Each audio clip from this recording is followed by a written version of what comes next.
Okay. What is up, guys? Sorry for the late delay. Having some technical difficulties. Here we're gonna stream live our reactions to the NFL draft. Currently, I have two guests with me. I have a colleague Ford, who you guys met on my channel this past Friday. We also have Calvin. It's nice to meet you, man. Look forward to getting to know you throughout this live stream. Can you guys still hear me okay? Yep. All right. I'm also currently using a service that I make sure everything. I'm currently on with the agent as well. Has anyone or You're breaking out really hard. no, okay. Was that you guys or was that?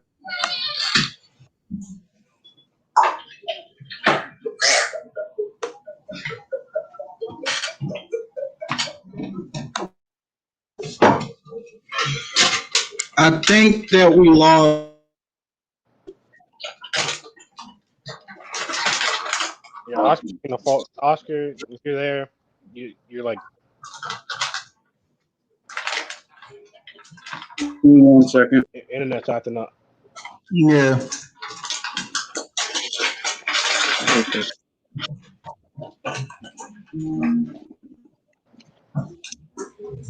So apparently they're saying that I'm cutting in and out. Oh, now you're better. Can you hear us now? Yeah, you're good. Yeah. I'll hold my headphones. The Dolphins pick is in. Let's see if my pick was right. They 6 overall, right? Huh? What, All right, can you guys hear me now? Yeah. All right. Who the Bengals get? Did they get Jamarcus Chase or whatever? Yeah, they got Chase. They reunited those two. All right.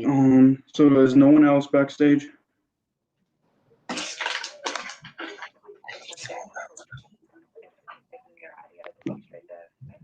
Hey, my picks are right. Jalen Waddle. Oh, the wide receiver. Oh yeah, the wide receiver. Yep. I'm on fire right now.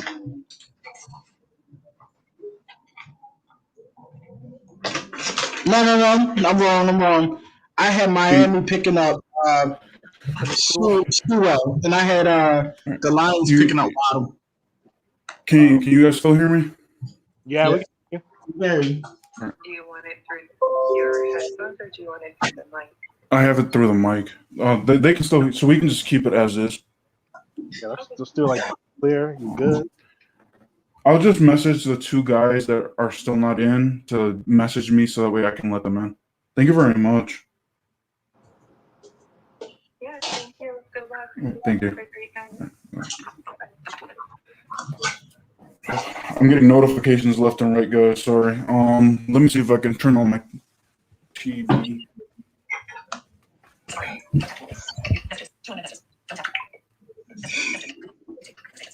Oh, so you think the Lions are gonna get an O lineman? I think the Lions can go pick up Nick Sewell. They need O line help. Yeah, that's what I'm saying. I think I had to pick switch. I think I had to switch. Because especially with that, I mean, they need they got Jared Goff back there. Jared Goff does not do good under pressure. So I'm gonna tell you what I had. I had the Lions taking Jalen Waddle, but I think that they're gonna go ahead. I'm gonna switch it since Miami took Jalen Waddle. I'm gonna go ahead and move it. I'm gonna say Penny Sewell. What is his name? Sewell, the old lineman, the offensive tackle. It's Penny Sewell. Yeah. So I'll go ahead and switch my picks on that. It's gonna have to be Sewell. I mean, that's the next best player. If you're in that position, I guess. Well, yeah. I mean, unless people decide that they want to get Rashad Slater. Yeah, but I got Slater going later though. I have Slater going So what? Way later. I have him at. I have the Chargers taking him. Let me see.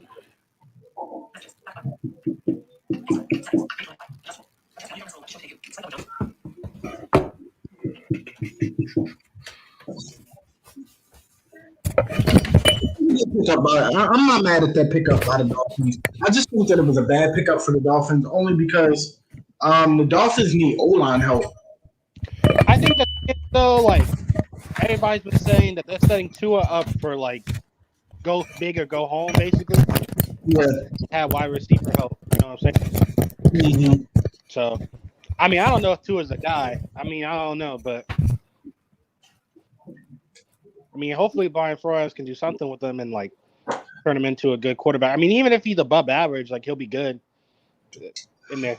Yeah, I mean, what's the name had a rough first year too. What's the name? Kyle Murray. His first year wasn't all that either, so he turned out he's a beast last year.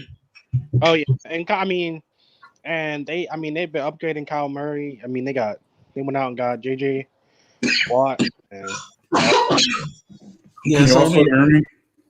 Yeah, I can still hear you. Yep. It's just my microphone fell. I lost my TV remote. I cannot find my TV remote for all I'm worth. If you guys can keep me in the loop on who's picking who. Yep. Got you. So first overall was Trevor Lawrence. Second overall was Zach Wilson. Third overall, Trey Lance. Fourth overall was Kyle Pitts. Fifth overall was Jamar Chase, right? Yeah. Sixth overall was Jalen Waddle. And we're on seventh, right? Detroit. Mm-hmm. Detroit's on the clock. Let me text Marvin because we're supposed to have Marvin and Jason Alamio join us, but they haven't. Marvin texted me like around 8 asking me what time are we supposed to be backstage, and I was like in 10 minutes, but I'm surprised he didn't join. Or he hasn't joined yet. Do you think it's possible the Ravens will trade back, Calvin? Like take the 2 first rounds and trade into the second? I don't know.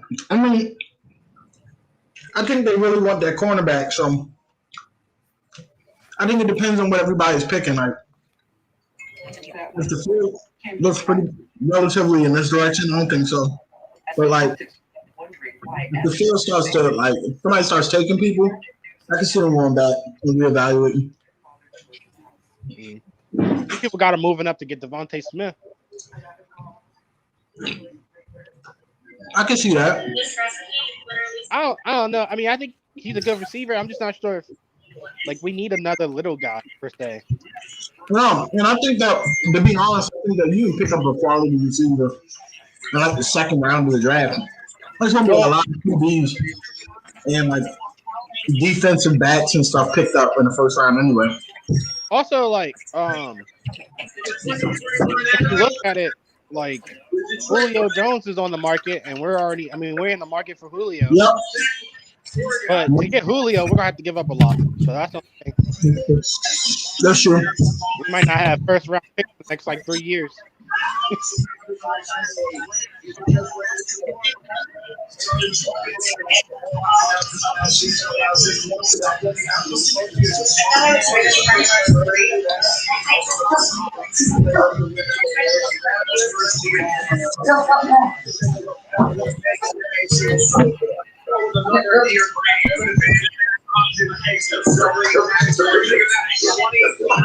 Yeah, the Lions picked up who I said they were going to pick up. Penei Sewell. Yeah, they got him. Yeah. Someone's volume is up.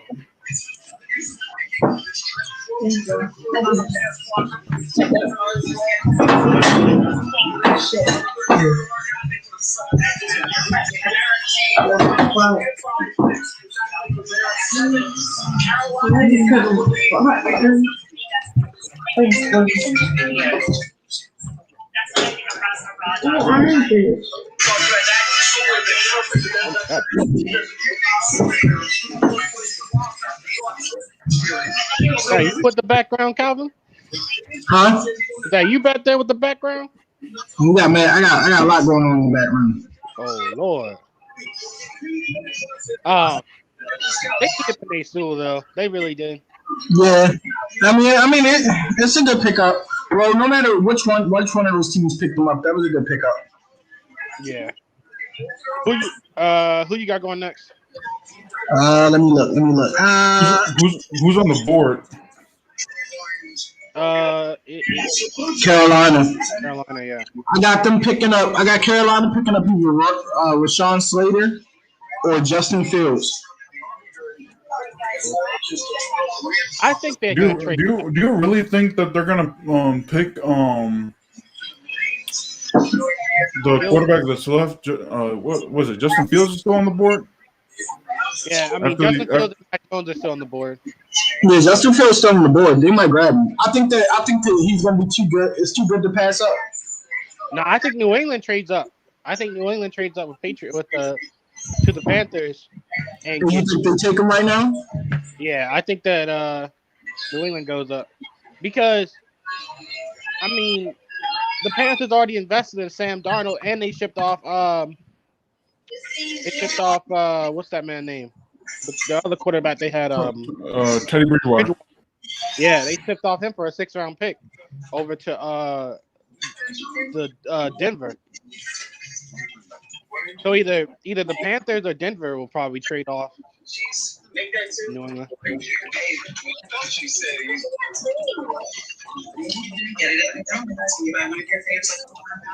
Right. Oscar, who you got Washington picking up? If this guy drops, I don't know if he will.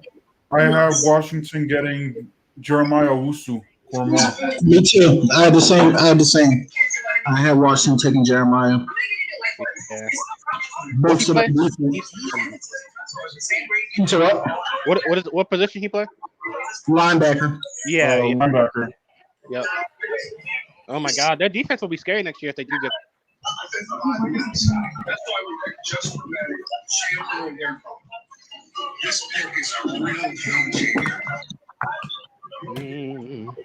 It's time to hit refresh. All right, so Calvin, who do you think the best teams in the AFC are next year?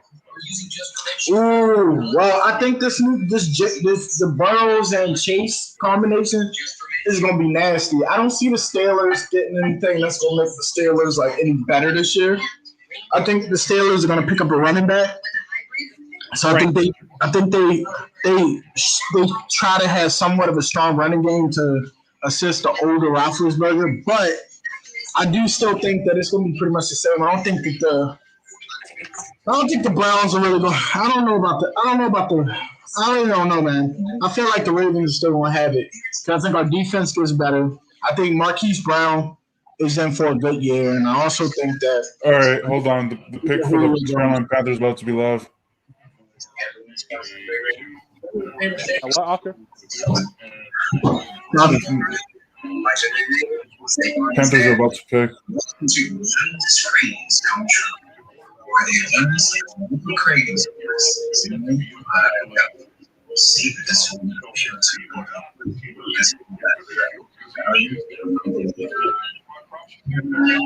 happens every field. Scratch that. 5 years.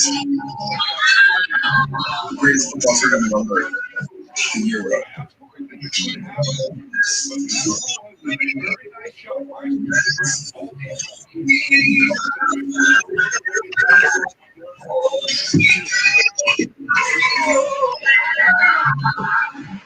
This summer, we'll see why the Euro is greater than everything.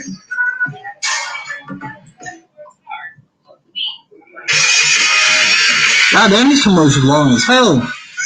Yeah. You know, everybody, they got to make sure everybody see the commercial.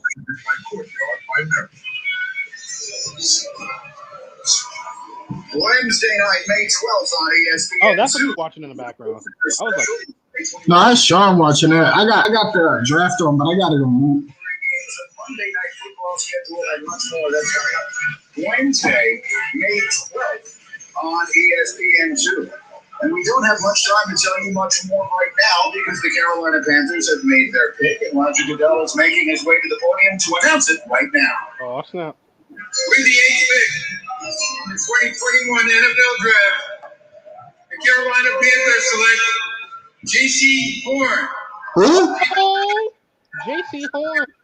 He's one of the cornerbacks, I think. I didn't expect that. Oh,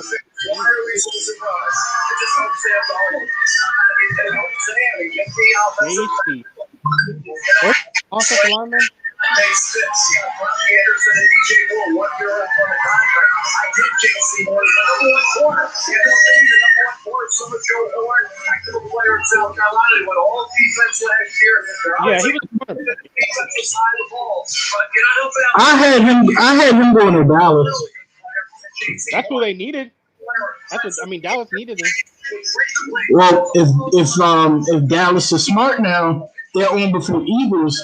If they're smart, they would go get Patrick Surtain. Oh, Sataris or something like that. Patrick. Yeah. Damn, J.C. Horn. That's good. I would have grabbed the quarterback though. Foolishness. I mean, I guess, but I don't know. Like you just took on Sam Darnold. He's still young. I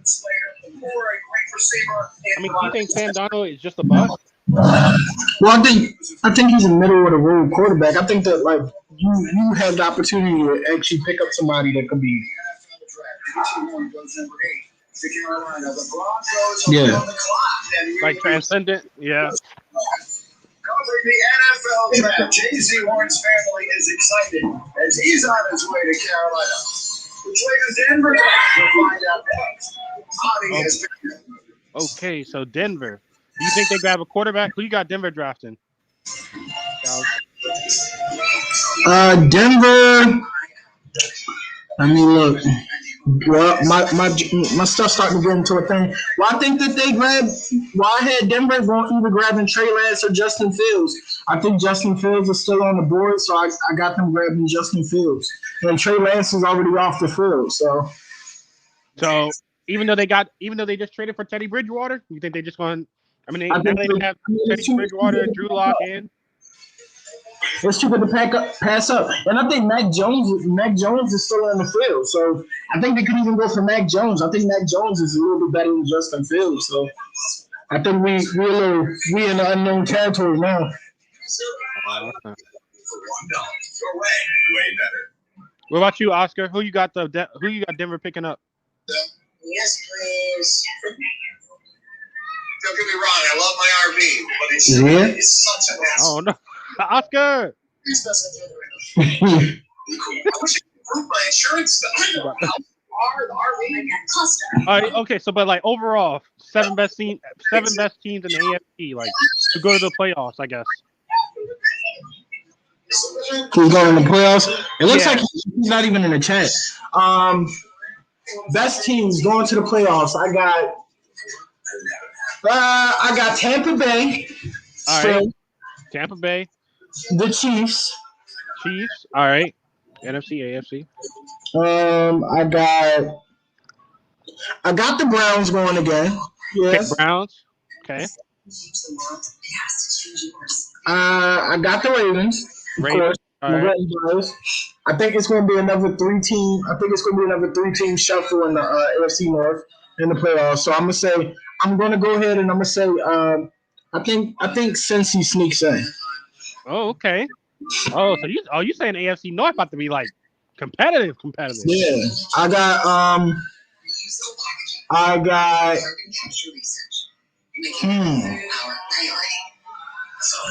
Let me look at this. This is a good one. I got going again. You saw what? I said I see Green Bay going again. Well, you heard what's the name once out? Rodgers? Yeah. But I mean, the 49ers said they offered a whole package for him yesterday, and Green Bay didn't even hear him on it. They won't hear it. Oh, I think that they trade him. I honestly think they trade him to Houston. To the Texans. I think they're trading to Houston, and I think that Green Bay gets Watson. So you think they take the gamble? You think they take the gamble on Deshaun with the whole allegations? Yeah, I think so. I don't know. I mean, I feel like I don't know. I would trade with like the. I think Miami. I think Miami is in there. Oh, Oscar, you back? You guys still hear me? Yeah, I can hear you now. Can you hear? Can you hear? Oh, okay. Oh, wait. So who you got going to Denver, Oscar? I think that Justin Fields is going to be off the board. Oh, okay. So you think Justin Fields is going to Denver? Yeah, I said Yeah. Justin Fields or Matt. What do you think about the J.C. Horn from Detroit? Their defense got better. Yeah, that's true.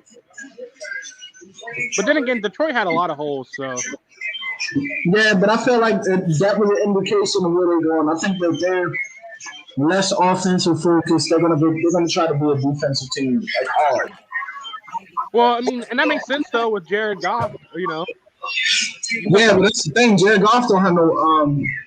Jared Goff. I don't really think that the Lions have any weapons.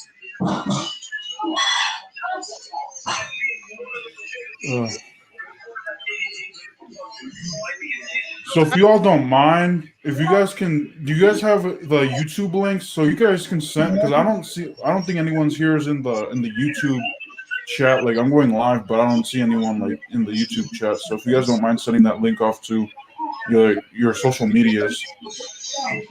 Yeah, gotcha.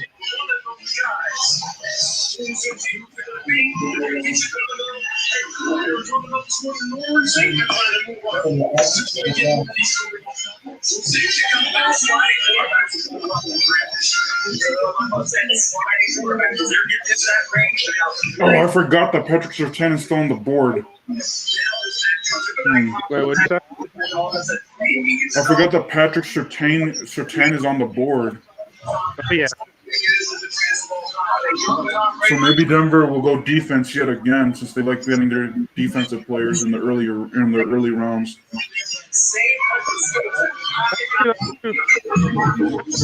I just can't see them getting. I mean, it just seems weird to me to have three quarterbacks, have Drew Lock, Teddy Bridgewater, and then bring in a rookie.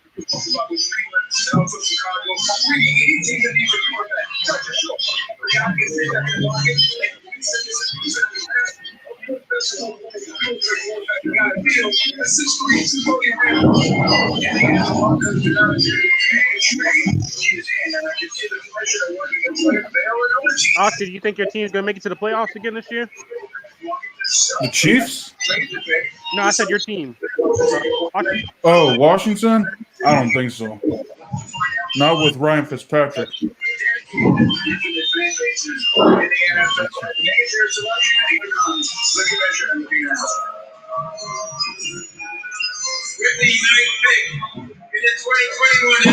Oh, yep. They picked up Patrick Surtain. I was right. Oh.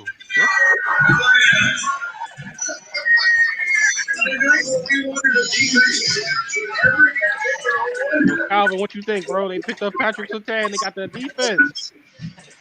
I think it was a bad pick. I think they needed a quarterback. I think we saw last year how bad they really needed a quarterback.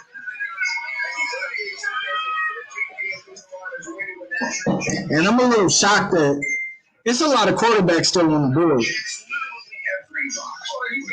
Okay, so I'm hearing that Mac Jones is not an NFL like ready quarterback. What is your thoughts on that? Because I've been hearing that he's trash.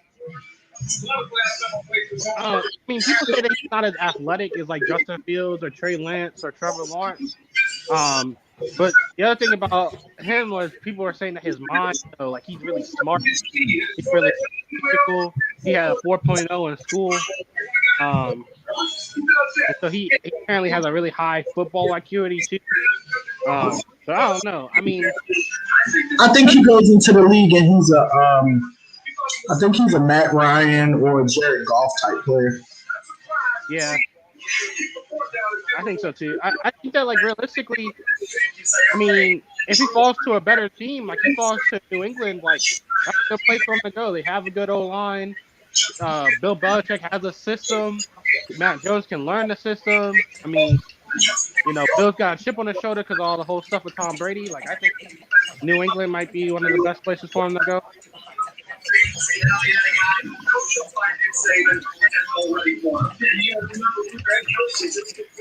But I could also see them grabbing Justin Fields. He's more talent, like more physically talented. He's a little bit more like Cam. So I don't know. See with the way the field is looking, I feel like the Ravens don't necessarily have to trade. They don't have to trade to get closer. I think we're okay with these picks. Oh yeah. I have a question. Do you guys hear my TV in the background? Yeah, that's Calvin. No, but I'm asking you, can you guys hear mine? No, right? I'm not sure. I think it's Calvin. Yeah, that's one of my roommates' phones. The Cowboys on, so who guys got the Cowboys grabbing? Oh. Who are there still like top wide? Oh wait, no, they don't need a wide receiver. They need O line. Well, honestly, I thought Dallas needed a quarterback. Nah, man, they just paid Dak freaking fucking 160 mil. Yeah, they did.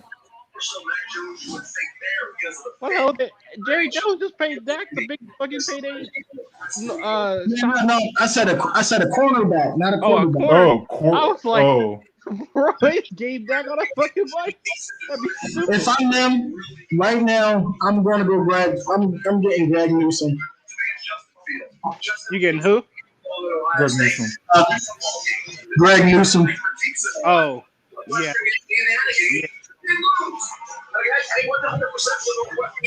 But Jerry Jones like smash. He like flash. I'm gonna go Devontae Smith. Mm-hmm. You wanted Kyle Pitts too. Bro. Mr. Cam legacy continues in the NFL. Along with your dad, who was a great corner in his own right. You two have been working at this since you were 5 years old. Oh, 5 years old. Man, I just want to say, I'll tell him thank you for everything he's done for me. This will raise me to be the young man I am today. Just get a football lesson from him every day. I'm just thankful. An NFL talent evaluator told me that you were the most humble, unentitled. I cannot believe it took me almost an hour to get the StreamYard to work. Yeah, you were good on last week. I don't know what happened this time. Yeah, what I would do in the future, I would just kind of like a whole hour in advance before the draft. I would just get everybody in the room and get it set. That way we have a lot of time. Yeah. And then you could do like a pre-show almost, like even if you like everybody's there on time, like early, and everything's working, you can just hop in and do a pre-show and just talk stuff, like random stuff. Yeah. The Eagles and the Cowboys traded. Oh, so wait, the Eagles traded up. Yeah. The Eagles about to grab a quarterback. Yeah, they're about to. Yeah. Oh, okay, Justin Fields then. I'm going Justin Fields. That means that that second round pick that they used on what's this guy's name? Jalen wasn't it Jalen Hurts? Yeah, was for nothing. I really want to hear Marvin's reaction. I don't know if he's going to join us or not because he hasn't texted me back. Yes. And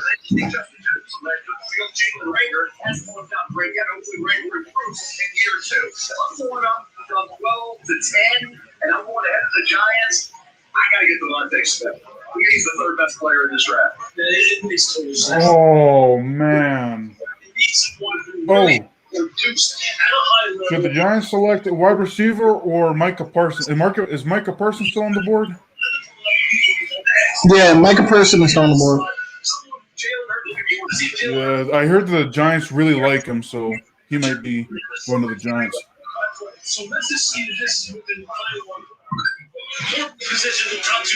They could go get a wide receiver too, but I don't think they didn't have to go this. They don't. You don't go this close up unless you get the quarterback. I don't believe.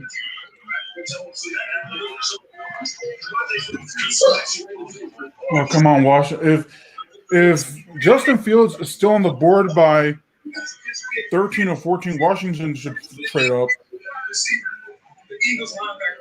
Well, they also Mac Jones is still on the board.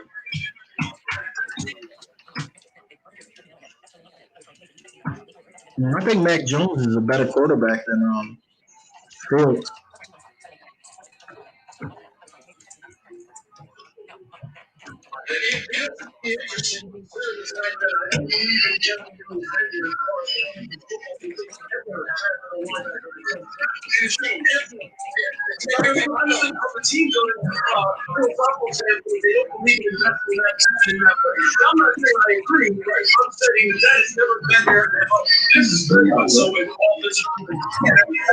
Well, Marvin's about to join us, so let's see if I don't have any. I hope I don't have any problems adding him. Jalen Hurts, this is really stupid. The Eagles always do these trash picks. Here we go. It's the 10th overall pick. The Cowboys get a third-round pick this year, so that will be tomorrow night. Dallas will pick up a 3 in this deal, and Lewis, and we take a look at some of the other moves. So again, the Eagles, this pick has been pretty much everywhere. They started at 6, they traded down to 12 with the Dolphins, and now they move back up to 10.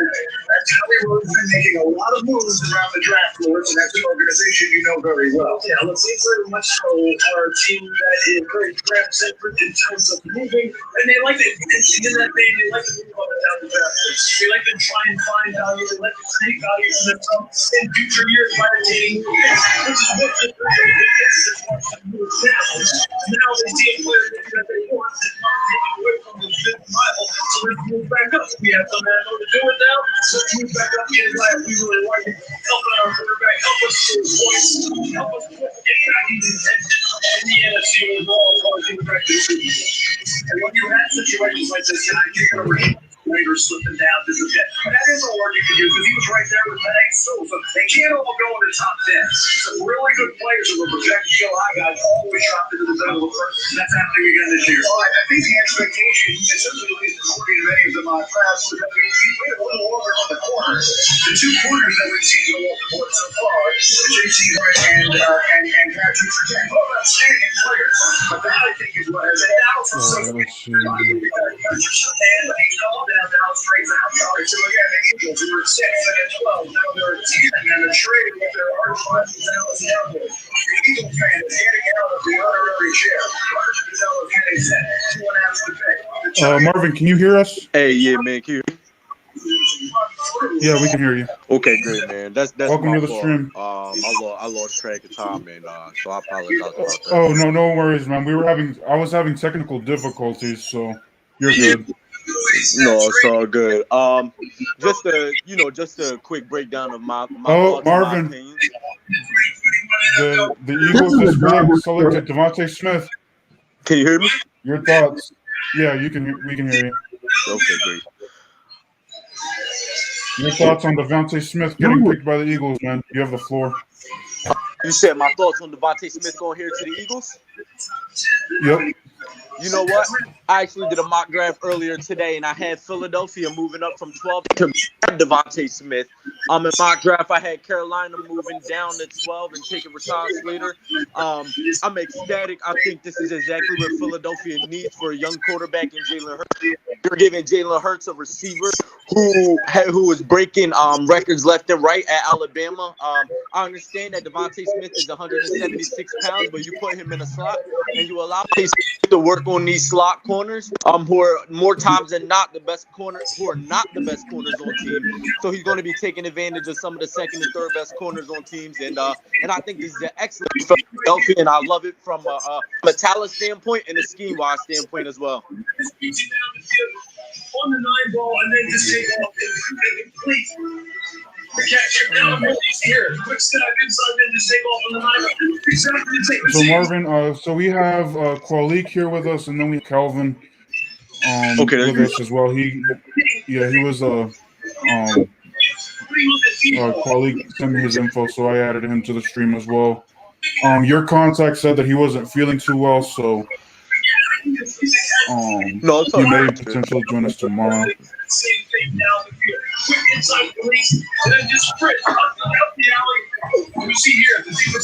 I just don't. You know what? I'm not 100% surprised that seven offensive players, one in the top 7 picks. I'm a little surprised that J.C. Horn went 8 overall. Like my percentages, I love J.C. Horn when you talk about potential to become the next great thing. I think J.C. Horn plays a lot like Jalen Ramsey when you talk about the physicality, the nature in which he plays the game. I think J.C. Horn going 8 overall may have been just a little high because he does have some technical difficulties, some technicality difficulties, and some technical difficulties. When you talk about he was one of the most penalized corners. But when you look at what J.C. Horn could potentially be, and I want people to realize who J.C. Horn is. One of the more elite offenses in college football. He had 16 tackles, 6 pass deflections, and 2 interceptions. And that's the kind of player that North Carolina was able to get. When you talk about Patrick Surtain, he's already a pro-ready corner, ready to step in and lock down some of these number 1 receivers. We'll see how high Patrick Surtain's ceiling is. But from a standpoint and a scheme standpoint, I love both of the picks. J.C. Horn may have gotten drafted a little early in some people's eyes, but I don't hate it. And I love Philadelphia moving up to 10th overall to grab Devontae Smith as well. Well, breaking news: the Bears just traded up to the 11th spot. And I've been saying this all along. I've been saying this all. I did my mock draft exactly as it's playing right now. The Bears would trade up to 11. The Giants would trade down to 20. You're going to see Justin Fields go right here. This is where Justin Fields is getting ready to get picked. I'm going to love this pick. I'm not sold on that. Mac Jones is still on the board. I think Mac Jones is a better quarterback. Listen, Calvin, I agree with you, but when you talk about the Mac Jones is between the ears, he better be damn good. He better be the next scientist if you talk about taking Mac Jones over a dude who just ran a sub 40-yard dash. When you talk about he outplayed in the Clemson versus Ohio State game, I think Justin Fields is going to be the right pick here. I think Mac Jones is going to be a hell of a quarterback, but not in this system, not in that scheme. We'll see. All right, give me 1 second. You know what? And I'm not shocked at all. I had this scenario playing out exactly as it's going down right now. This is exactly how I had it playing out. I had Philadelphia trading back up into the top 10, grabbing Devontae Smith. I traded just a little bit higher. But I'm not surprised at all that Chicago traded up. I'm not so sure they had to go that high to get Devontae Smith, though. You know, I'm not quite sure either. But I think some team would have probably traded with Dallas, especially when you seen Patrick Surtain go off the board at 9. Dallas went. I don't think Dallas would have stayed put. Dallas's guy was going corner all the way. And the top 2 corners obviously went off the board before Dallas got to pick. So I feel like Philly did what they had to do. And, I'm not mad about it. And I'm really disappointed in Denver, though. Denver should have picked up a quarterback. You know, I hear what people are saying as far as Denver They just traded for Teddy B. I think this allows them to be able to sit for another year because no matter how Denver's not ready to win a Super Bowl this year. Their defense isn't ready. Their offense, their line still needs some help. So I'm not 100% mad about it because the book is still unwritten on Drew Lock. When you look at quarterbacks around the NFL that came in, Carson Wentz before Carson Wentz's MVP season, he was completing under 60% of his passes. Josh Allen became what Josh Allen did. Josh Allen was completing only 52% of his passes, the same completion percentage as Drew Lock. So I'm not 100% mad about it. I think Denver. How I look at it is Denver wants to see what Drew Lock has here, and in the second round, maybe they pick up a quarterback, and Davis Mills or Kyle Trask. Even though I do have Washington trading back into the first round and Hey, can y'all hear me now? yeah, we can hear you. Yeah. All right, bet. Thanks, Oscar. I don't know. I mean, Okay, it was you. Okay. yeah, it was me. Thank you. Okay, because I saw a 301 number. I was like, who is this texting me? So Yeah. thank you for letting me know. I was about to send you a message saying, who is this? No, I figured. I don't know. I do think. I mean, I could see the Hold book on. being out on Drew Lock, but Oh, never mind. I think the door as far as Jimmy has been closed when they traded for Ted Bridgewater. I think that door closed hard. And the digital divide. Throughout the pandemic, health disparities widened in communities of color, indigenous communities, and rural Americans. We're joining forces with the CDC Foundation as part of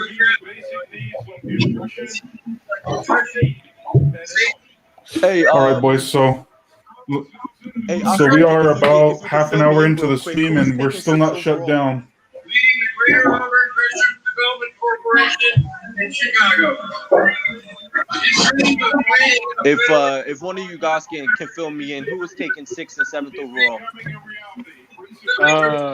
6 was the Jamar Chase. No, Jamar Chase went 5th overall. Yeah, Jamar Chase went 5th. Then Waddle. Jalen Waddle. Okay, that makes perfect sense. Now,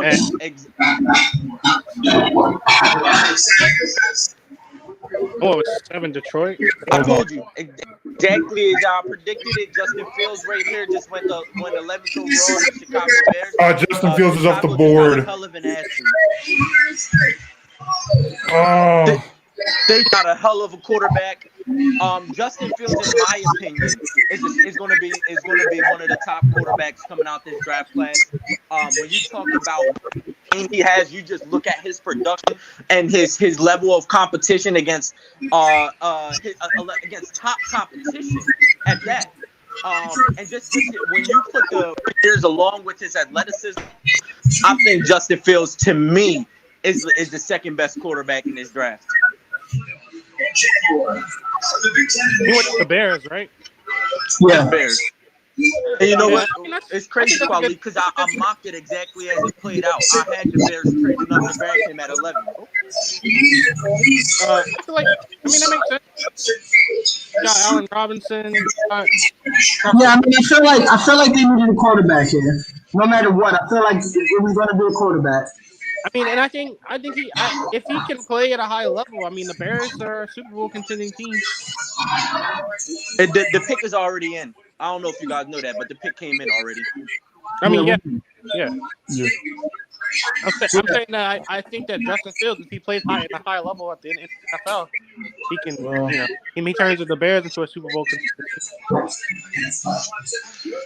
contender. Dallas is going on the board. Dallas is about to go get Greg Newsom. Say that one more time, Oscar. That was Calvin. Oh no, that's Calvin.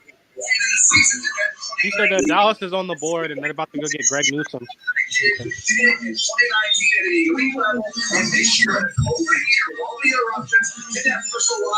At 12th overall, if it's possible for the Cowboys here, I'm looking at Rashawn Slater potentially.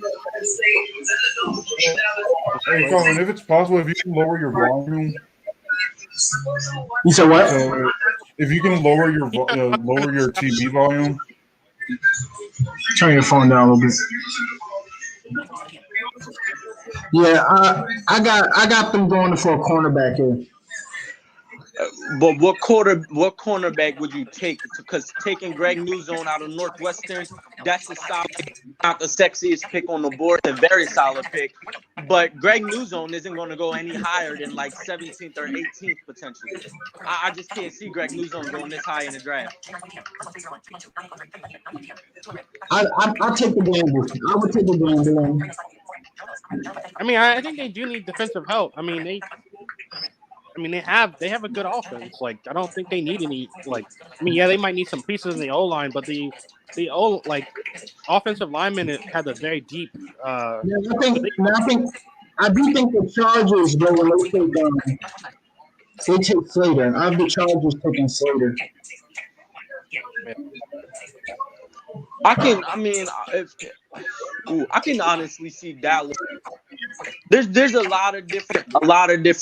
You know what? I'm gonna say Dallas is gonna take Kwity Paye. I think Kwity Paye is a hell of a pass rusher. I think he's one of the best pass rushers, and Dallas definitely needs to improve their pass rush. They had one of the worst pass rush defenses in the league last year.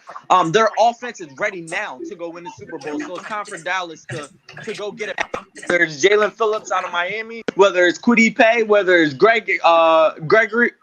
I think one of these pass rushers, I think you'll definitely see go right here off the board. I think it's too early to take. Can't see Dallas making that mistake. Dallas secondary was garbage last year. I'm not waiting for any more cornerbacks to go off this board. But the cornerback class is deep. Kelvin, there's two cornerbacks in Eric Stokes and Tyson Campbell out of Georgia. Both of those are hell of athletes. Like they're aggressive football players. Dallas can easily get one of the two in the second round because one of the two will be there when Dallas picks again. I still say if I'm Dallas, I want that guy. I'm going for it. I'm gonna be honest with you. Eric Stokes and Tyson Campbell, they might even be like their ceiling might even be higher than Newzone's a little bit. I could definitely see. I believe the pick is actually in right here.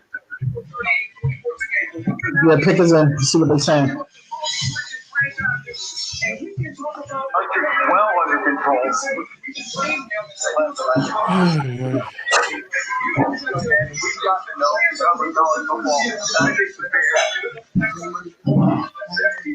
I'm loving the way this draft is playing out. Listen, if I hadn't gone against the grain and said that the New England Patriots will trade up, almost pick for pick, I would have been right.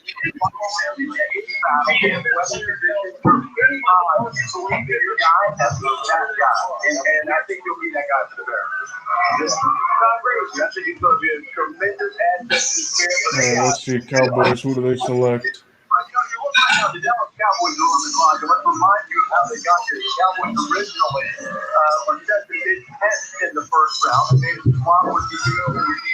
Took Devontae Smith to Washington. I still think the Cowboys are going to be trash again this year anyway.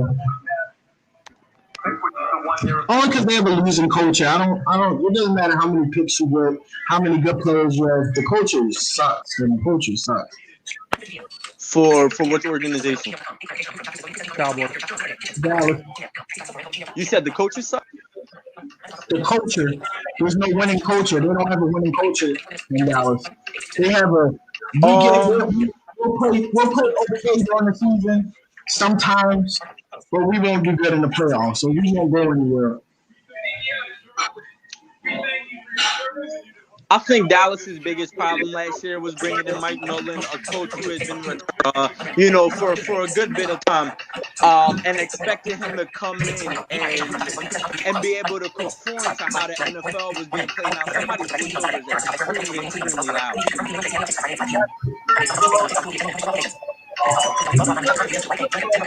Hey, Quali, is that your voiceover, my man? Is really loud. I can't even hear myself. Oh, it's mine. It's mine. I'm getting emails and text messages all over. We thank you for your service and all you do to continue to help others during this challenging time.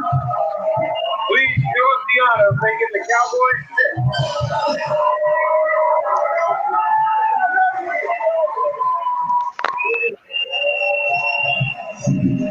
Oh, Michael Parsons goes to Dallas. Did the Cowboys pick come in yet? They got Yeah, I think they did. I think they selected Michael Parsons. Oh, matter of fact, Who? They got Micah Parsons. That's not a bad. That's not bad. but that's it's not a bad pick, but It's not what they needed. It's Why? not what they needed immediately. right, you have Leighton Vander Esch, you have Jalen Smith. Why do you need another off-ball linebacker? Like, especially if you don't have a pass rush and you don't have a secondary, they're gonna be trash. Now here's the thought process. The thought process behind that is Michael Parsons blitzing linebacker in his draft. Michael Parsons generates a pass rush. Unlike Michael Parsons might be the best defensive pass rusher in his draft, but the fact that he plays linebacker gives me a little bit of pause because now who are you taking off of the field? Are you taking Jalen Smith? Because now you're essentially either starting 3 linebackers or you're going to be taking one of your Pro Bowl linebackers off the field now. So I don't necessarily love that pick if I'm being 100% honest. Yeah, I don't like it. Yeah, because here's the thing: the Cowboys And I don't think it fits them. The Cowboys defense has been trash. It has been trash for years. Like they have not gotten the best out of Jalen Smith. They haven't gotten the best out of Leighton Vander Esch. Well, Leighton Vander Esch, in the Dallas' defense, Leighton Vander Esch has been in and out their lineup, and I think they kind of knew that in him because he did come to the NFL with some question marks with that neck injury, which is the reason he slipped in the draft a little bit. Yeah, and I had Michael Parsons. I had him going to the Raiders. So I had if the Giants would have stayed still, I had the Giants going Michael Parsons. Obviously, I'm mocked in mock draft. I actually had the Bears moving up to 11 to grab Justin Fields. So if there was anywhere Michael Parsons, it would have went to he would have went to Oakland. I mean Las Vegas. He wouldn't have went to Vegas with the Raiders. I think that would have been his best fit schematic wise. But I'm not so sure about Dallas. I think he's going to be out on that pick for a while.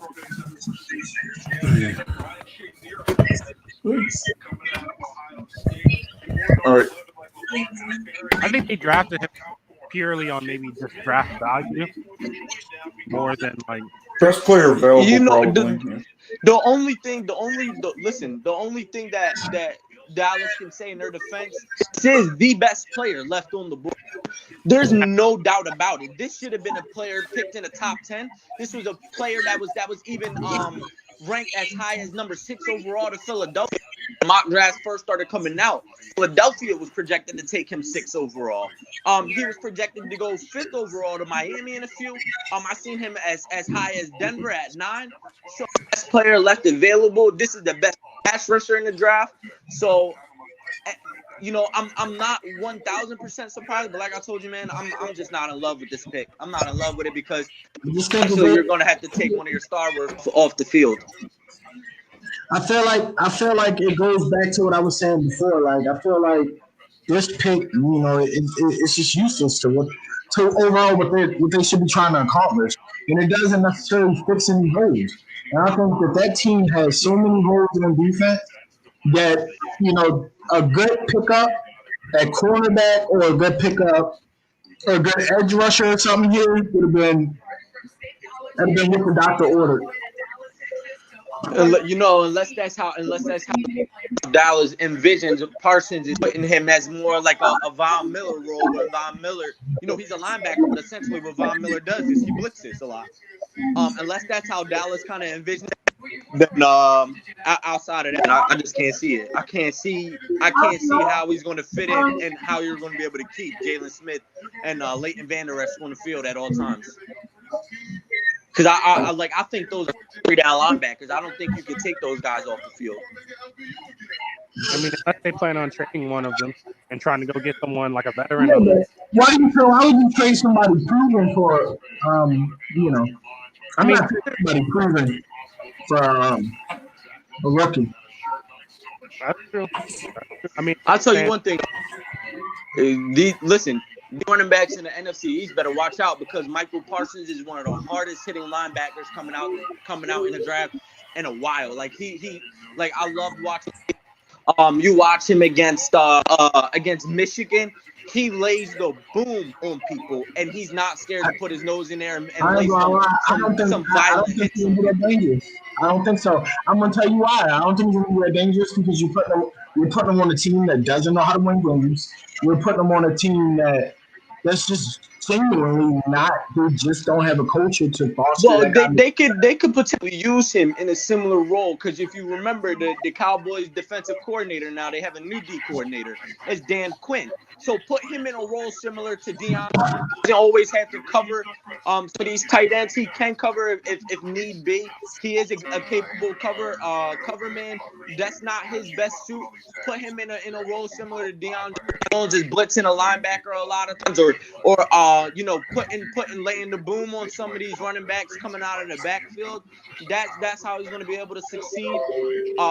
His best pass rushing. There's no question about that. But yeah, I agree with you 100%, Calvin. I don't know if that's if I was Dallas and that was the pick, I would have even traded down and picked up some ass and drafted Greg Newsome at potentially at 19 or 20. Or if if you wanted Michael Parsons that bad, you could have waited on him. Yeah, that's what I'm saying. He would. Yeah. Yeah. Yeah. all right, who up next? Anyway, It's currently on commercial, and I think who's 12? 12th overall is Dallas. That's Dallas. Yeah, That's well, who just picked. Giants, Oh wait, who's 13? Chargers? No, did the Giants trade up? No, the Giants. The Giants traded down. Back. The Giants are picking 20th now. yeah, they I guess with the Bears. Chargers. Hold up. It's I can. Yeah, it might be the Chargers. So What'd you say, Calvin? No, I don't. Is Slater off the board yet? Nah, Slater's not off the board. No, I don't think so. The Chargers are gonna go grab him. It's the Chargers. The Chargers are picking 13th overall. If you guys look at who's still on the board, I'm guaranteeing you this is a slam dunk Rashawn Slater pick. There's no other way, possibility that the Chargers over anybody else. You have to keep Justin Herbert upright. This is the one of the faces of the franchise. This is one of the faces, not only the franchise, but the NFL moving forward. Justin Herbert. You got to keep him upright. You have the weapons around him. There's no reason to go offense outside of going Rashawn Slater. And there's no reason to go defense because you have as a pass rusher. You have Derwin James, who's very capable of pass rushing. This is way too high to take Greg Newsome, who in my opinion, I had J.C. Horn going to the Chargers here. Obviously, with J.C. Horn being picked overall, there's no way in hell that this can be anybody else but Rashawn Slater. I posted this on Facebook. I had Slater going here regardless. So this was always Slater to me. Say that one more time. I said I even posted this on Facebook earlier today. This pick right here was always going to be Slater. I didn't see this going any other way. This is the Los Angeles Chargers pick.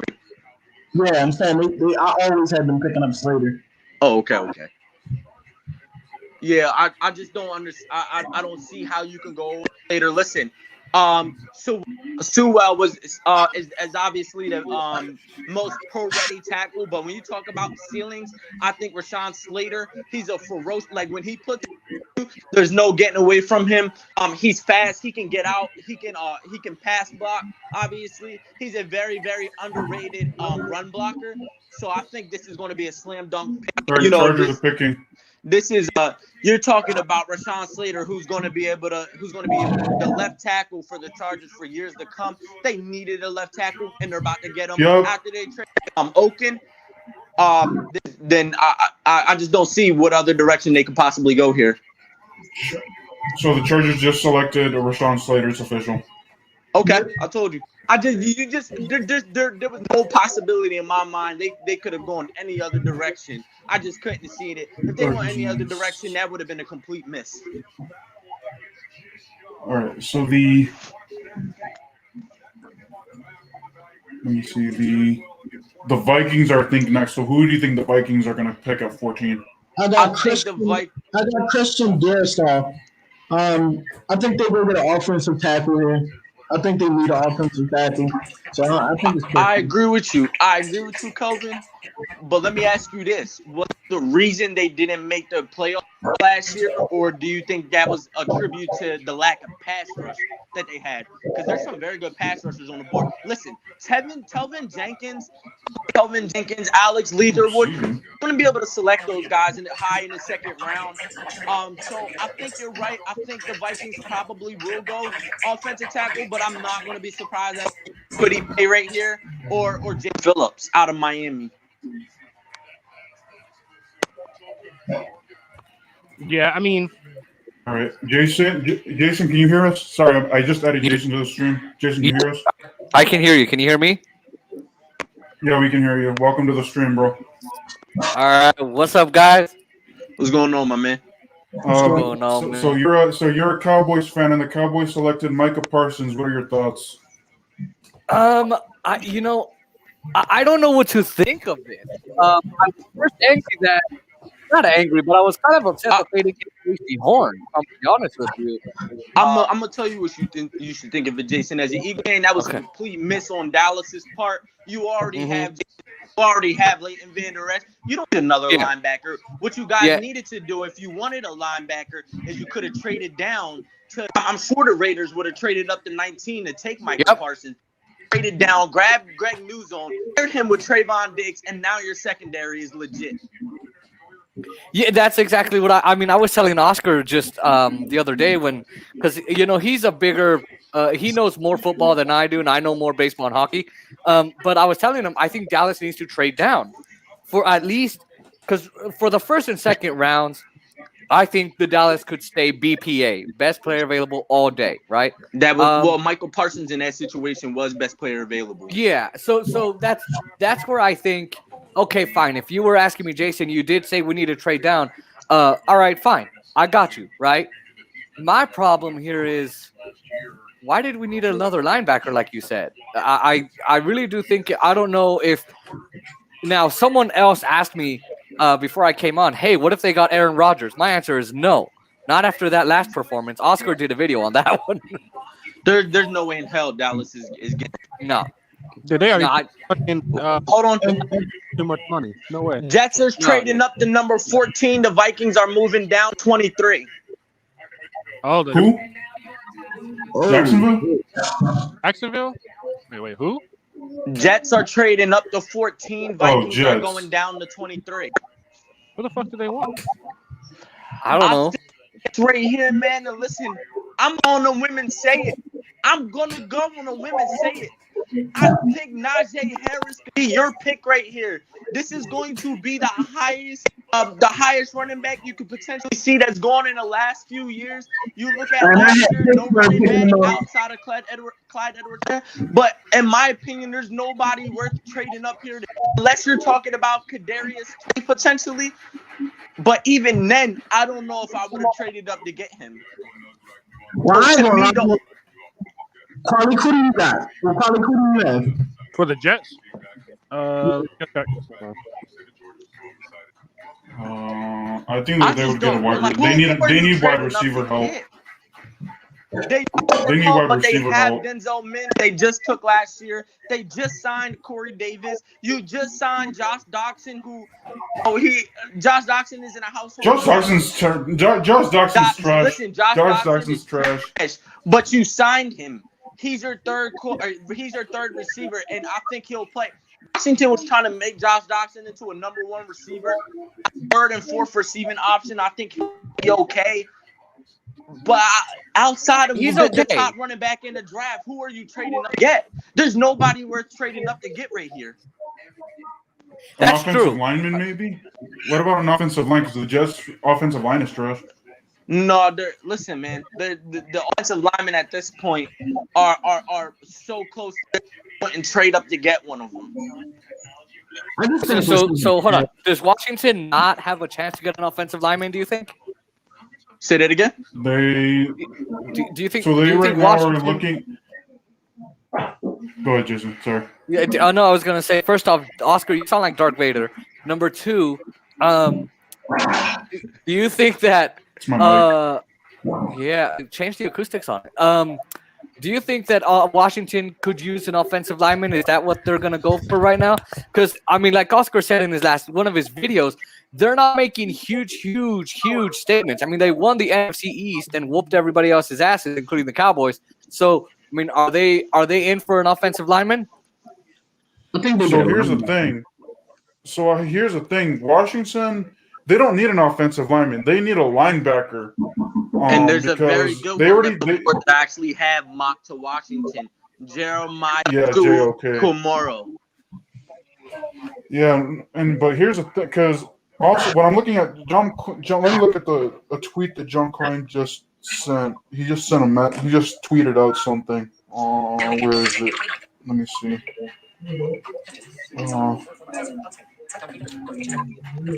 Just as a side note, guys, I don't know if anybody's into basketball, but town in H-Town right now. Boston and Rockets are tied at 125 apiece going down to the wire. Oh shit! Really?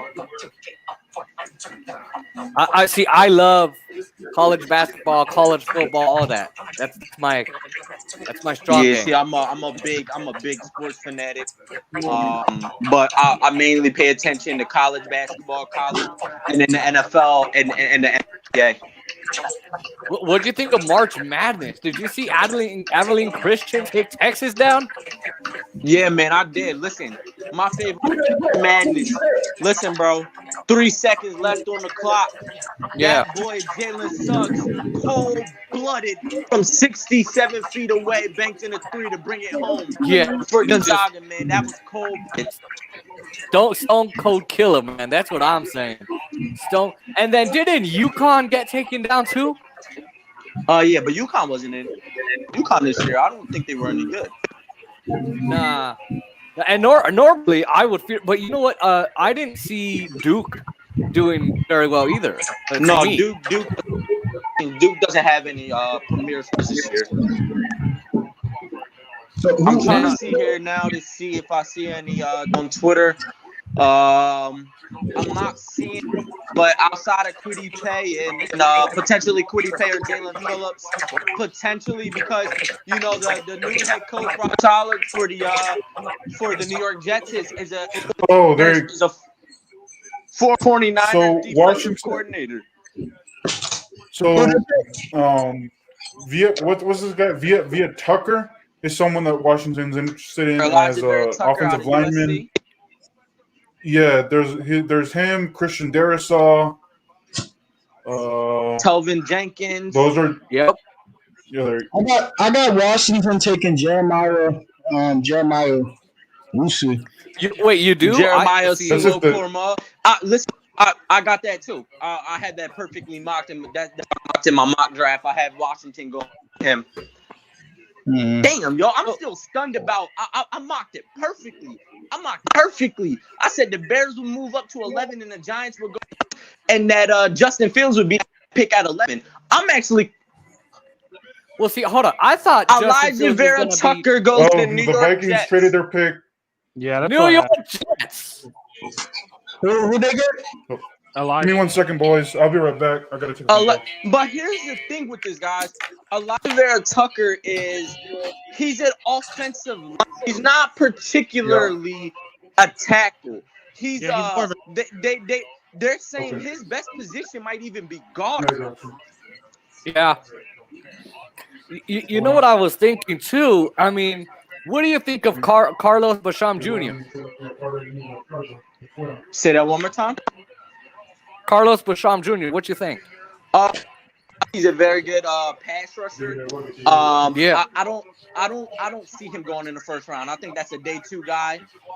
Middle of day 2. I see him going for a flyer second. on him He's definitely going in the second round. Yeah. But maybe some team takes him in the I'm back. I don't see it. Maybe I see him somewhere around 50. I think a lot. I see him at because Oscar and I see him at 44. But I can't think off the top of my head every position. Right.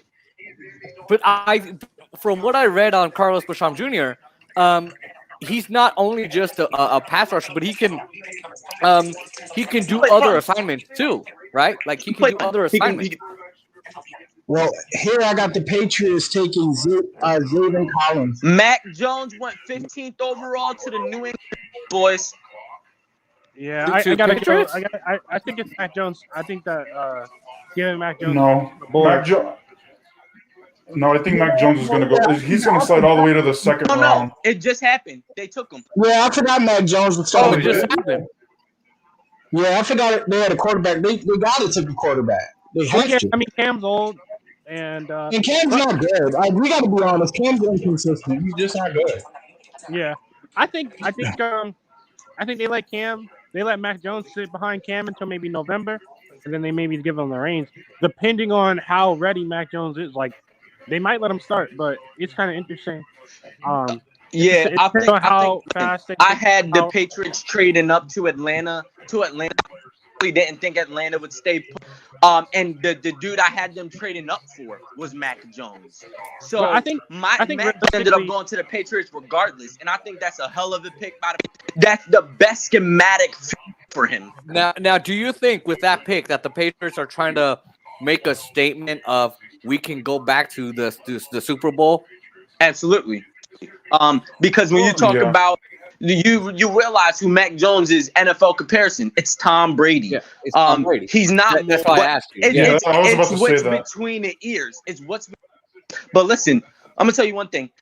Mac Jones better, like I said earlier, he better be a lawyer. He better be a scientist. He better be able to figure out stop cancer. Damn it. I mean, yeah, but well, him in the first round simply between the ears. They said the same thing about Carson Wentz, that he had a 4.0 coming out of North Dakota. Well, we'll see. We'll see. Carly, what are you saying? Matt Jones doesn't want to be Tom Brady. He's already said that. I think realistically, Bill Belichick knew that Mac Jones was going to slide the moment he heard that the 49ers weren't going to go get him. I really think that Mac Jones was a smoke screen by the 49ers. I think they wanted Trey Lance the whole time. He's really physically talented. He's really what the 49ers need. Whoa, I want to, because there's nothing that Mac Jones has. He has maybe a little bit more mobility than people are giving him credit for. But when you talk about physically talented, you don't put those two words next to Mac Jones' name. I mean, calm down. Like, I'm not trying to say that anybody's wrong or right, but I'm just saying that I think that Trey Lance fits better into Kyle Shanahan's system. I think that they need 100%. A more dynamic quarterback. And I think that Mac Jones fits better. I think that Mac Jones is like physically talented. I mean, hell, you have to be physically talented at some point to be a quarterback. Like, that's kind of a misnomer to say that someone's not like physically talented more or less. But I do think that Mac Jones fits schematically better, like you said, with Bill Belichick. But I also think that Bill Belichick isn't looking for another Tom Brady like everyone's thinking. He's just looking to win, and I think that Mac Jones maybe gives him the best way to do that without him having to give up a lot of draft capital. Mac very aggressive this year. I mean, he went out and got Hunter Henry and did all this. I think that he knew Mac Jones was slide, and he stayed put, and he was right. But here's the thing: Mac Jones is a check down. He doesn't have an arm. So like he's mostly known as a check down guy. So you don't think Mac Jones he can throw far? Yeah. Mac Jones isn't known as a check down guy. So he's not known to throw bombs, right? He's not known to. No, you guys gotta remember that's incorrect. That's incorrect. When you look at Mac Jones's game, he possesses the arm tangibles to be able to hit a lot of spots on the field. Remember who his receivers are, guys. Remember that through 5 games, Jalen Waddle was the leading college football as a deep down the field. Take that in consideration when you call him a check down guy. Yeah, I mean, I definitely think the NFL is a little different from college. I think that, like, even if he doesn't throw bombs every game, like, I mean, look. Bill Belichick made a point to get tight ends, so maybe he's looking at changing his schematic to not have to do a lot of like deep down the field throws and more, 10, 15, like 5, 10, 15-yard throws, and more about accuracy. And so then, that would work for Mac Jones, given his all mental, his mental capabilities of being really smart. And also, look, Cam right now can't throw deep either. So Mac Jones will definitely be able to throw deeper than Cam can. Cam cannot get the ball off really far. With his shoulder injury, he's just not looking well on that end. So I think And he used to be too. prospect is a better ball thrower than Cam Newton is right now. So I think if Mac Jones is going to sit behind Cam Newton, realistically, Mac Right. Jones, Bill Belichick is going to have to make the offense something where they are doing more check down plays, like the shorter. Now, is he quick off the snap?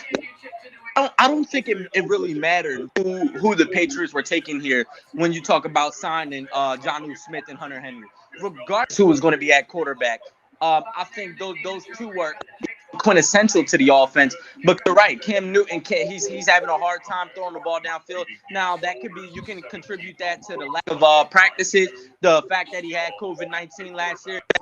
There was a limited preseason, basically no preseason at all. But regardless who they selected at quarterback here, any quarterback going to be able to use those. Mac, like any rookie loves their tight end. Yes, in his first year, you could see some shorter passes. The game plan being a lot more simpler than it was for other quarterbacks, for Tom Brady. But I don't think Jones is necessarily going to be classified as a down kind of guy in the NFL, because he does possess the arm talent to be able to get the ball down the field.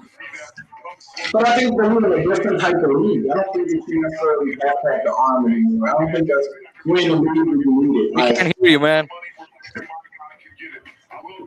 You sound really echoey or. Hold on real quick. I'm walking through my hallway. Hold on. Yeah. We didn't touch that. It was a little echoey. On the clock, guys, is you got Arizona at 6 overall. For me, I think Arizona looks to add another.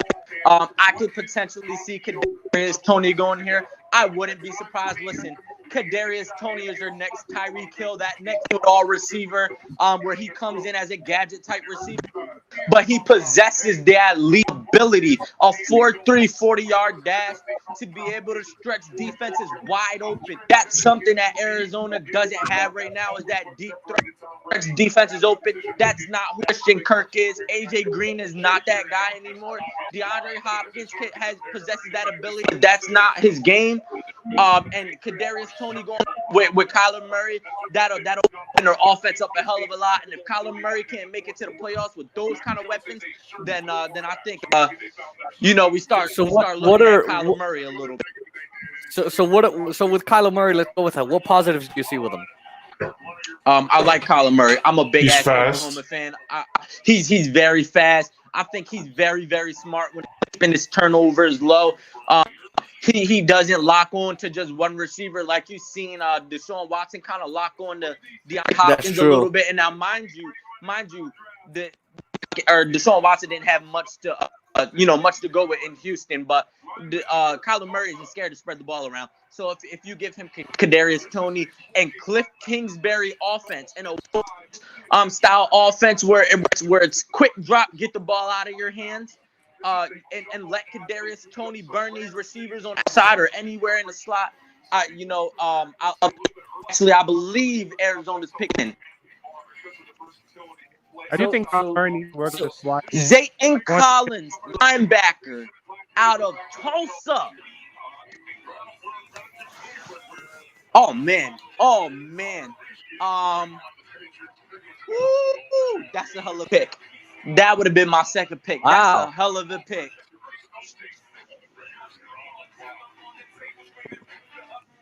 And it looks like they've been doing a lot to get their defense up too. So you look at the addition, JJ Watt. You see a lot of veterans going to Arizona, wanting to play in the desert. I love this pick. I'm not even gonna lie. I love Zayton Collins. I love a pass rusher. I think Arizona just busted their defense. They just fixed their pass rushing need and their linebacker need. 6 rebounds. No 8 assists. No 406 saves. Jason, my is that man, you? you're still real echoey. I No. can't hear nothing you're saying. No, that was Alexa, bro. That wasn't even Calvin. Oh, okay. You know, My fault. I've gotta say, with Arizona, all the guys who are veterans, I would be curious what the one thing they're looking for. They were to say one thing they're missing from their team? What are they looking for? What do they need? A linebacker. Hell yeah. They needed a linebacker. Kadarius Toney would have been a sexy pick. That would have been considered a luxury pick. You don't need another receiver. Would it have stretched their offense wide open? Definitely. Would Kyler Murray's game a little bit? Definitely. But I think with the signing of AJ Green, that takes some pressure off of Christian Kirk a little bit. So now you have 3 receivers. We'll see what AJ Green can become. But they needed a linebacker because Isaiah Simmons, he struggled as an 8th overall pick. Isaiah Simmons has struggled a little bit, being a high draft pick. And I think Zayton feels a need as far as pass goes. So you think Isaiah's got a break then? I think Isaiah Simmons, some pressure will be taken off of him a little bit. With all kind of linebacker, so I think you can zone in on certain aspects of his game and focus on where his weaknesses are instead of him playing all over the field. Instead of having him rush the play like a nickel linebacker as a safety dropping down in the box a little bit to play some pass rush, I think you could potentially put tight ends and some of these receivers even. So I think so. Going to my Dallas Cowboys real quick, I think there's first off the draft this year. These the guys that are in this draft are insanely fucking talented. I know Oscar doesn't like a lot of cursing on his channel, but I do on mine. Yeah. But Go ahead. Oscar knows that. It's a live stream with a whole bunch of people, so. Here's the thing. I think the Cowboys need to stack up on running backs too. What do you guys think? Man, No. if you took a running back in maybe the 6th round, the 7th round, okay, I get it. But you just drafted Tony Pollard. Ezekiel Elliott's still in his prime. That's true. He didn't look like he was in the prime last year, but you got to remember, Tyron Smith was injured last year. Dak Prescott was the starting quarterback. Andy Dalton had trouble pushing the ball. Defenses were keen on Ezekiel Elliott because they didn't trust Andy Dalton's arm. Right. I got you. I know. I just thought I would ask the question because. Go ahead, Oscar. All right, guys. So I have a question for all of y'all, and I'm gonna try to do this as orderly as possible because we're talking over each other, which I think is kind of funny. What do you guys think of the stream so far? Obviously, I don't think we have any audiences, even though I sent out the link in separate several times. If you can text that link to me. Will it kick me out the server if I leave the actual? Like, I'm not going to leave the actual. I'm not going to close. Just mute yourself when you're going to send the link out, so that way there isn't an echo. Yeah, most definitely. But can you text that link to me real quick? I got a couple of group chats. I can drop that in. Yeah, I'll send it to you. So there's no comments from what I could see. No. But here, Oscar, I'm gonna go on your channel real quick and I'm gonna send it out. Okay.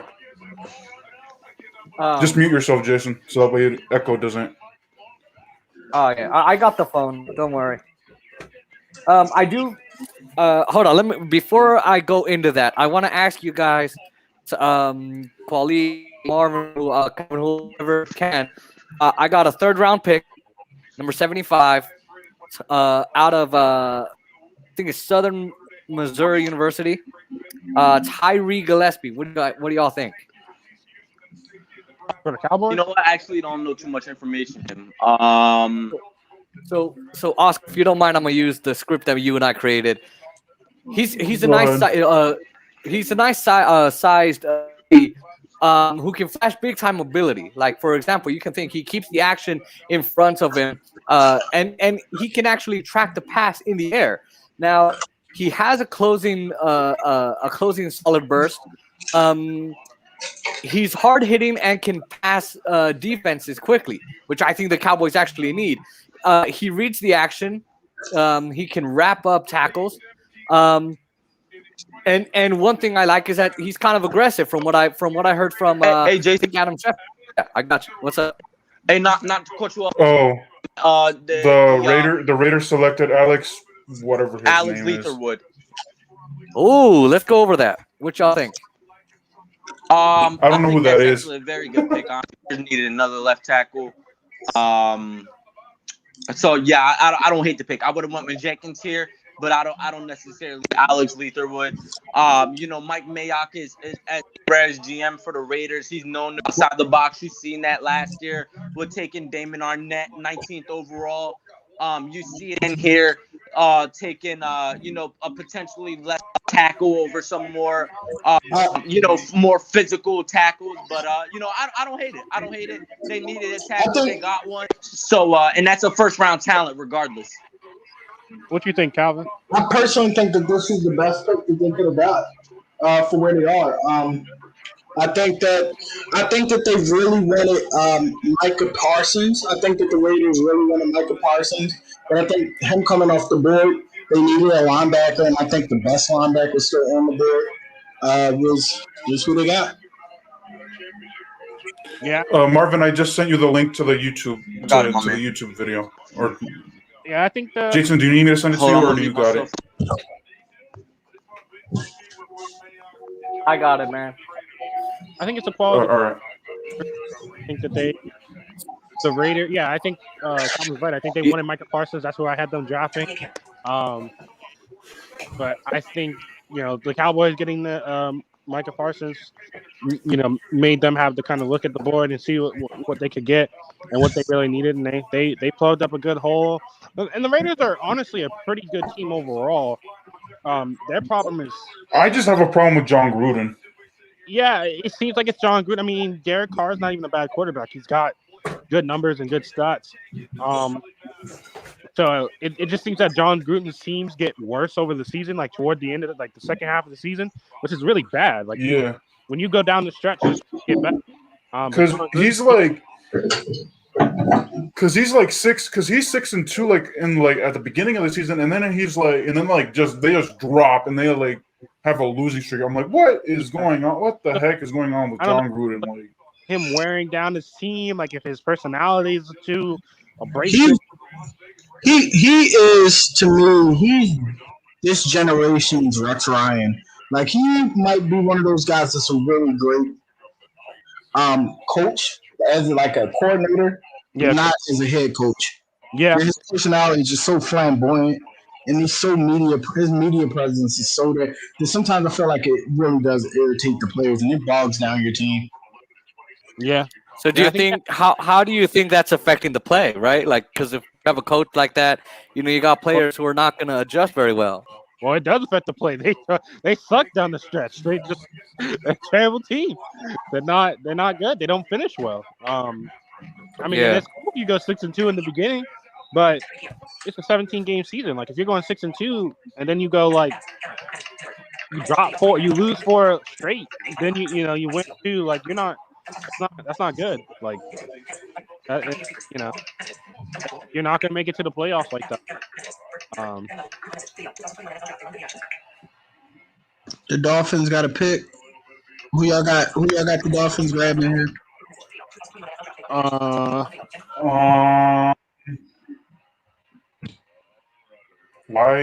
Running back or wide receiver, because they don't have a running back. I got him grabbing Travis Etienne from Clemson. Oh. Yep, Washington's about to get JOK.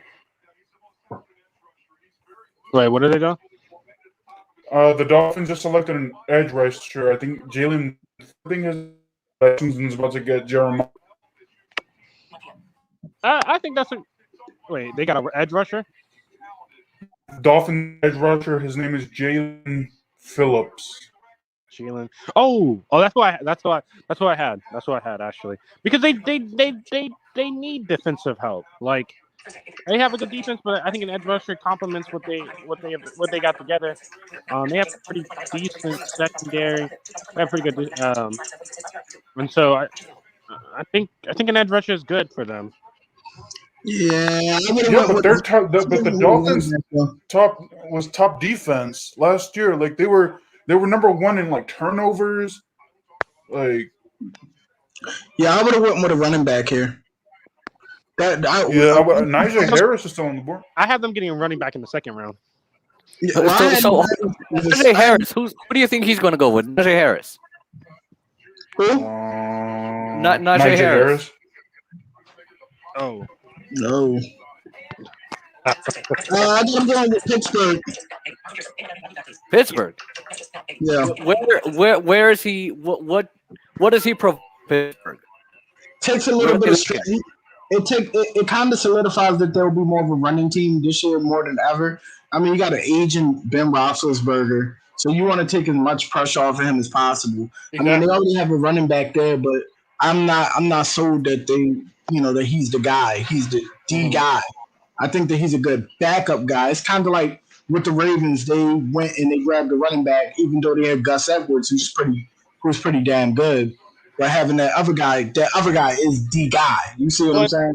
And yeah, the Ravens were able to let Mark Ingram go, and now they've got J.K. Dobbins, Gus Edwards, the guy, and then Gus Edwards to come pick up the slack. It takes pressure off the quarterback. You got a good running game, so exactly. I got them grabbing it. I got him going to Pittsburgh. So where are y'all watching the game? I got it on iHeartRadio. You can watch it on ESPN. Yeah. You have ESPN? I was trying. Yeah, I got the app, but I was trying, but it wasn't letting me play the damn draft. It said live this and live that, and I was like, okay, let me click on this, but then it wouldn't do anything. I'll watch it on YouTube. Is your stuff unmuted or muted? You got to remember with those apps, you got to check that. It's unmuted. Hey, can you guys hear me? Yeah, we can. Yeah. Okay. Wait, you're watching it on YouTube? Yeah, I watch it on YouTube. Listen, to your point about J.K. Dobbins and Gus Edwards. Listen, Gus Edwards is a nice, solid running back. He's not a 3-down running back. So let's get that out of everybody's head. J.K. Dobbins. That's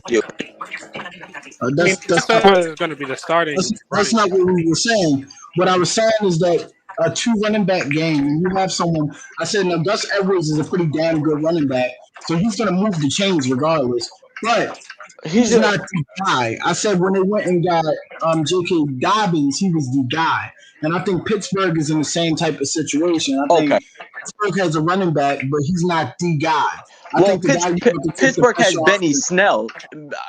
I mean, Benny Snell. I think they go here, and I think they grab Najee Harris here. I agree with you. Did Pittsburgh just trade up? No, they didn't trade up. We were just talking about where Najee Harris would go. Yeah, I definitely see Pittsburgh taking Najee Harris. That's unless Miami takes him here 18th overall, then that's definitely the pick in my opinion. Miami took an edge rusher. Yeah, which was a dumb pick. I had Miami should have took Travis Etienne from Clemson. Travis Etienne. Yeah. That's who Miami should have took, in my opinion. Oh, I love this pick. I had it mocked in my mock draft that Miami would go Jalen Phillips. 1,000% agree with this pick. You look at who the hell the coach is for the Miami Dolphins is Brian Flores, a full defensive coordinator. And then you look at Jalen Phillips playing there in a home court, then in the city of Miami. This is a hell of a pick by Miami. I absolutely love it.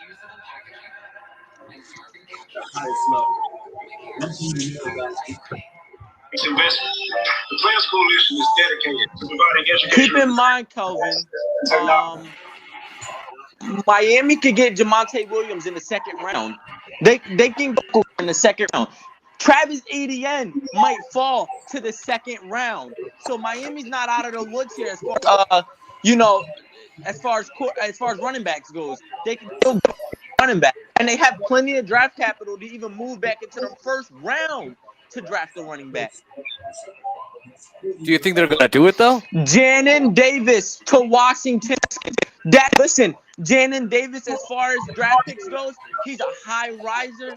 He was projected to go in the second round over the last month. He's been climbing draft boards like crazy. Oh, Washington's about to I pick. don't like that pick. Oh shit, let's see. Janin Davis, he is already in for the football team.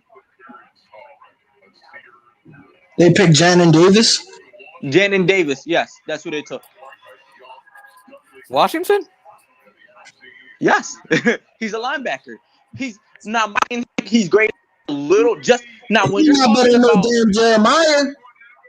Listen, when you're talking about Jeremiah and Janin Davis, that's like trying to pick between two children. That's like between children. I don't hate the pick. Janin Davis is a hell of an athlete, Oscar. Oscar, don't be disappointed. He's a hell of an athlete. He fits your that's somebody that he would have felt a little bit later. I want to hear Oscar. No, hold on. I want to hear what Oscar got to say here. I don't think he would have fallen. Listen, just go back, look at the mock. He was the fastest rising linebacker in the entire draft. I seen him going as high. Yeah, but JOK is on the board. Listen, man, I hear I would have Jeremiah my personal self, but I don't hate the pick. When you're talking about what they need, he's a young linebacker who has every attribute you want in linebackers. He possesses a nasty edge to him that Jeremiah doesn't have. Like Jeremiah has an edge, but when you talk about that ferocity, bringing leader, that ability while playing with passion and energy, that's what you're getting in Janin Davis. All right, let me look this guy up because I have to film my analysis on this guy. So for Davis, it seems like he's a nasty player. He's aggressive and he's got speed. Because I'm looking him up right now, and that's what I'm reading is that he's got speed on him. Oscar, don't you think you guys need? Can you send me that? Can you send me that wherever you have that? Yeah. Like, because I'm doing it on the Mac. Go to NFL.com, bro, and just look at their mock draft. The scouting report on him is tremendous. He's good at tackles. It looks like. Yeah, that's something that Washington does need. They need a good tackler. And look, this guy, he kind of reminds me of a little bit. He reminds me of Eric Kendricks for Vikings. That kind of player you're going to be getting. Oh yeah, I get you on that. Because I mean, Oscar, if you think about it, right? You guys won the NFC East, but there's still. And look, Washington over the last, I would say, maybe 3 years for you guys. You guys have been rebuilding your roster very kind of quietly. Right, and sure, they fucked up with Dwayne Haskins, terrible, right? But look, this guy, if you got speed, he can play nasty. If he's not afraid to back down from a challenge, and he's a good tackler, I'd go with it.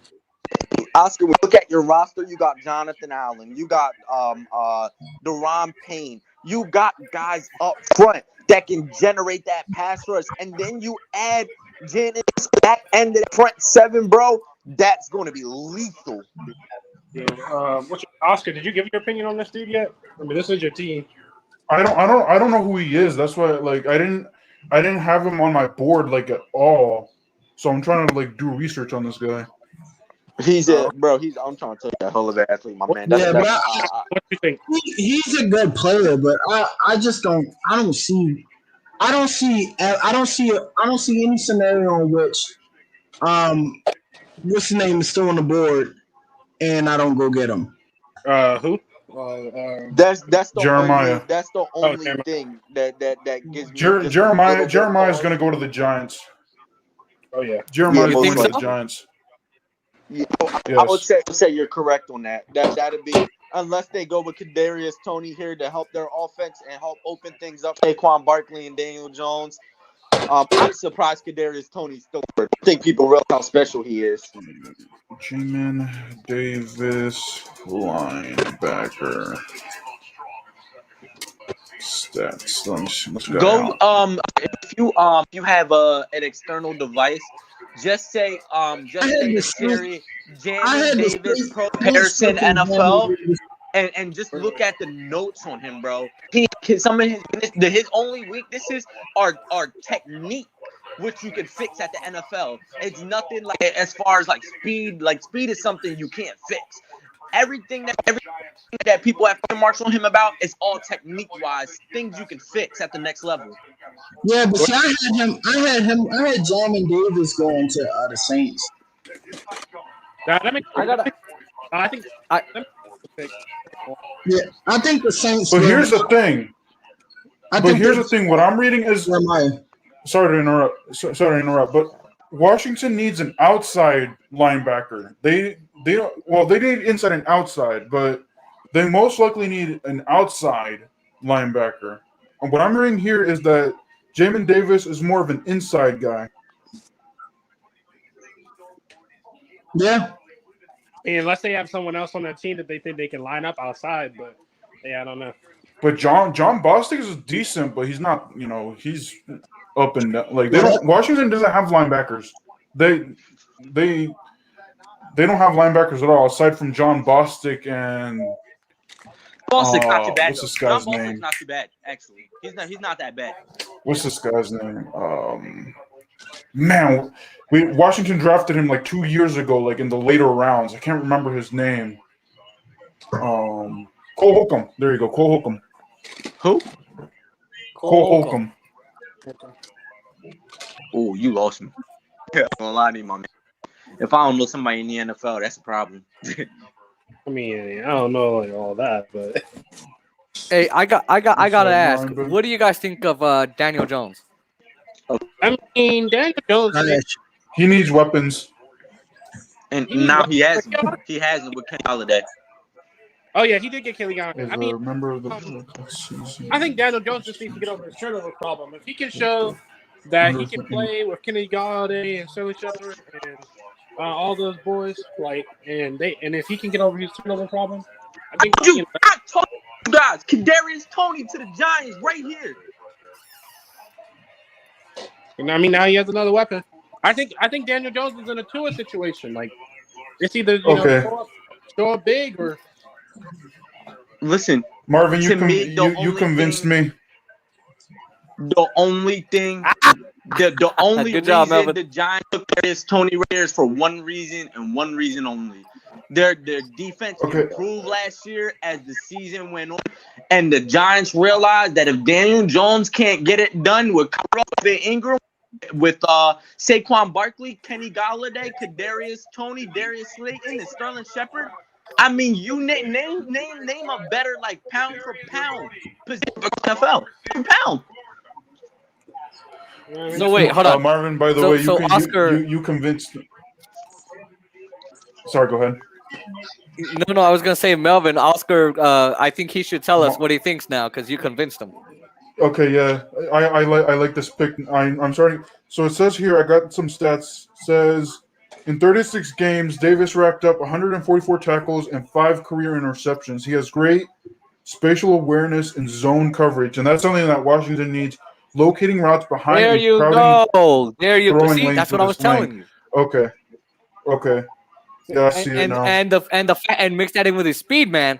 Washington is making bigger statements than the Cowboys are, in my opinion. I think what Washington's saying right now is not only do we want to win the NFC East, but we want to go further than that. I'm gonna be honest with you guys. I'm team. gonna be 100% honest with you guys. Listen. Kadarius Toney is the real deal, boys. The Giants is the best team in the NFC East as it stands today. We'll have to see about that. Listen. We'll have to Oscar, see about that. Listen. You're talking about Daniel Jones. You're talking about Saquon Barkley. You're talking about Kenny Galladay. You're talking about Sterling Shepard now being your third best receiver when Sterling Shepard is a damn good number 2 receiver. Darius Slayton being bumped down to number 4 when he should really be number 3. You're talking about. I don't know. I think he's good at number 4. I really do like him there. I don't know why, but you tell me. Listen, Darius Slayton is going to torch these number 4 corners. The Giants is going to have one of the most prolific defense in the entire league. And then you put on an up and coming young defense. Come on, bro. It all depends on Listen, and they just got Adoree Jackson at corner.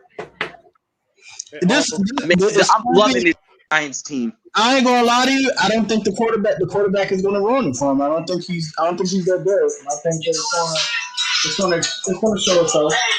So wait, listen. The way the Giants are setting up their offense, they're basically saying, Daniel Jones, don't mess this up for us. Just be a game manager. You look at Marvin, the Giants' weapons. You're you look at the Giants' weapons. All you got to do is get the ball into Yeah, he is, isn't he? and let them make their own play. I do gotta ask Marvin, you guys. So for my Cowboys, passionate. Go ahead, Jason. So I want to present y'all with a number 10 first round pick out of let's see, I got it right here. Oh, here we go. Out of our number 10, 10. the Eagles made the Oh, they made who? Oh yeah, no. So the Eagles and the Cowboys traded picks. They swapped picks, and we got Devontae Smith, bro. So they got shit. So they got 12. So the Cowboys actually traded down to 12 from 10 to 12. Oh, way past. Right. So hold on. I got Devontae Smith with the Cowboys yesterday. I said that, and I'm just surprised they went with it. Why on God's green earth would you say that, bro? Why? I have no. Maybe I'm wrong, but I just predicted. I was like, if I know Cowboys, they're most likely going to go for that. No, first of all, the Cowboys traded the pick to the Eagles, and the Eagles went and got Devontae Smith. And the Cowboys, there's no reason for them to take another receiver. When your main needs are on defense, you have Amari Cooper, you have Michael Gallup, you have CeeDee Lamb, you got Ezekiel Elliott. There's no reason to take another receiver. Now, what do you think of, let's say, number 10, Rashawn Slater, offensive tackle, Northwestern? Here's what I think, right? He's a fast-rising offensive lineman. About the Chargers, my man. Jason, the pick already passed. So did he? They selected, who was it? Please help me out Michael here. Parsons. Michael Parsons. Yeah, Michael Parsons. They still got tomorrow. Jason, they traded with the Eagles. So the second round. I wasn't here, so I'm like. Yeah, no problem.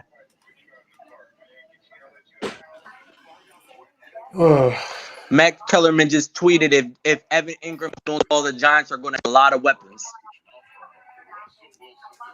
The only thing with Evan Ingram is that he has hands like a snake. He drops passes.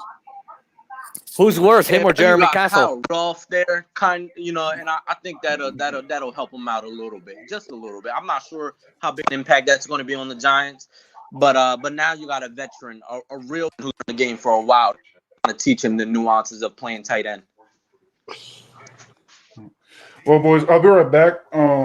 I'm not going to be muted or anything, but I'll be right back. I got to go get a drink of water. So hold on the fort. Quick rundown of I actually still don't know who was taken 7th overall. I don't think nobody said it.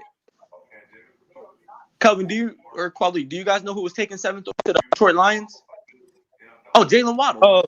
Jalen Waddle. Yeah. So, Jason, just to give you a quick rundown, it was Trevor Lawrence and then Zach Wilson. Trey Lance went to the 49ers. 4th overall was Kyle Pitts to the Atlanta Falcons. 5th overall was Jamar Chase to the Bengals. 6th overall was who the hell went 6th overall? Why am I'm blanking on who went 6th overall? See, I'm kind of sad about Kyle Pitts because everybody in the Cowboy world was like, we need Kyle Pitts. That was one. Or what about Patrick Surtain? What do you guys think? Cowboys, Patrick Surtain. Patrick Surtain was already taken. Jason, the Cowboys picked already. You know that, right? You got to pick off. Yeah, Patrick Surtain. Right, Patrick Surtain was taken before the Cowboys even picked. Who took him? He went 9th overall to the Broncos. To the Broncos. Do you think they're gonna have a good season? or are they It's debatable. If Drew Lock can step debatable? up to the plate, then yeah. But if not, then no. The Colts they're gonna grab Greg Newsome here. Say that again. So the Colts are probably gonna grab Greg Newsome here. You said Darius. Newsome. Oh, okay. Yeah. No, the Colts need a left tackle. They just lost out on Anthony Costanzo. If they go anywhere else but Christian Darius or Tevin Jenkins, I'm actually be a little disappointed. That's what they need.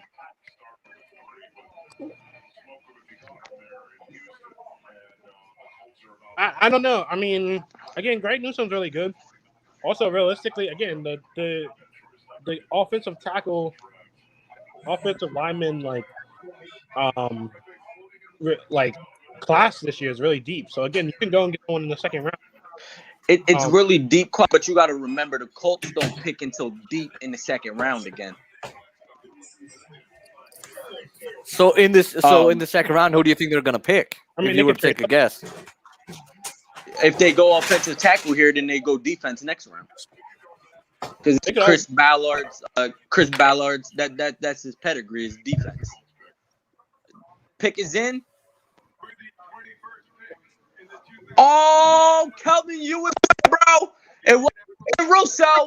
It was Kwity Paye, another edge rusher.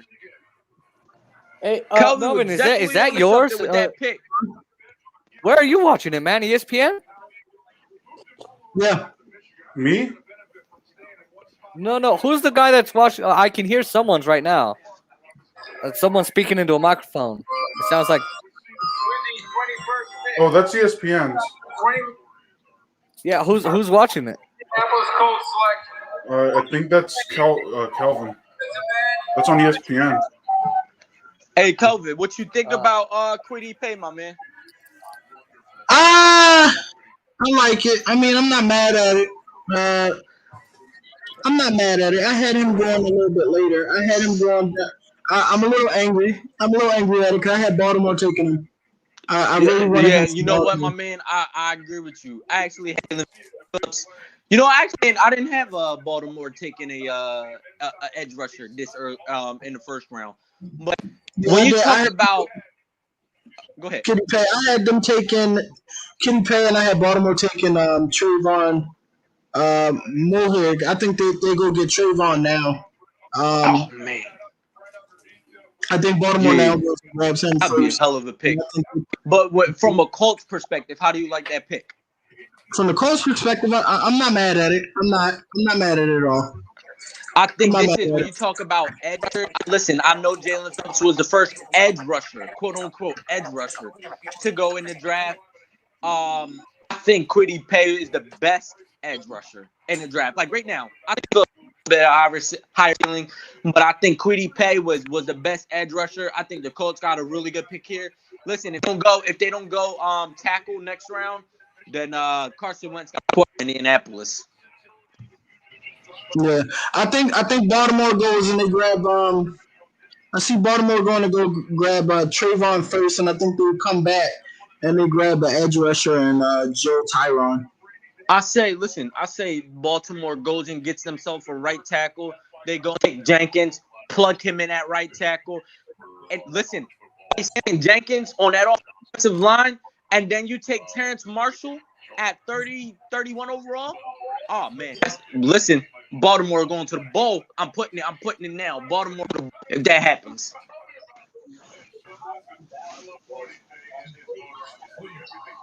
I'm really interested to see who Tennessee goes right here. Tennessee has a lot of needs as receiver.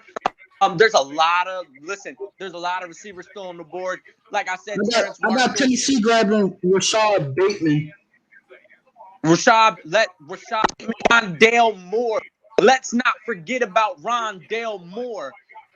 Elijah Moore out of Ole Miss, another receiver, another gadget type receiver where he can line up any situation, line up in the backfield. But Tennessee's going edge rusher here. Tennessee's either an edge rusher or Greg Newsome here. They need a corner. They just lost to Dory Jackson. I'm not surprised if they don't go edge rusher or or corner right here. Yeah, I think you could potentially see Greg Russo right here. Tennessee Titans had like one of the worst pass rushing cores last year. They couldn't. I mean, they couldn't stop people from throwing. So I do think they'll go. Greg Newsome also would be a good pick. I mean, get them out at corner. They're in a tough division too. So No, they're not. wait, I hold mean, on. Colts, the Texans, the Jaguars. What's so tough about that division? I mean, but you're gonna have Trevor Lawrence. I mean, Lawrence is a rookie. You can't call that a tough division. Not yet. You're a little too premature on that one. I mean, if he goes deep, and then I don't know what Texas is gonna do. So you got me there. The Texans don't even have a first round pick. I mean, fair. Listen, if the Titans, listen, receivers not a need for them. They have AJ Brown. They can get to Atwell. They can get Damian Brown, or Diami Brown. They can get him in the second round. They can get, listen, Rashad Bateman might even fall to the second round. So which I don't think they need, because Bateman is sort of similar to AJ Brown. Honestly, I think Rashad Bateman is the next coming of Michael Thompson. People just don't realize it yet, especially since he opted out of this season. People are forgetting Minnesota, but if I'm the Titans here, I'm going with Greg Russo, or I'm going with my man's Greg Newsome out of Northwestern, the corner. What do you think about that one, Oscar?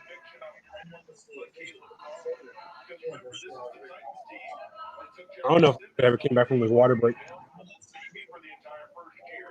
Did Oscar?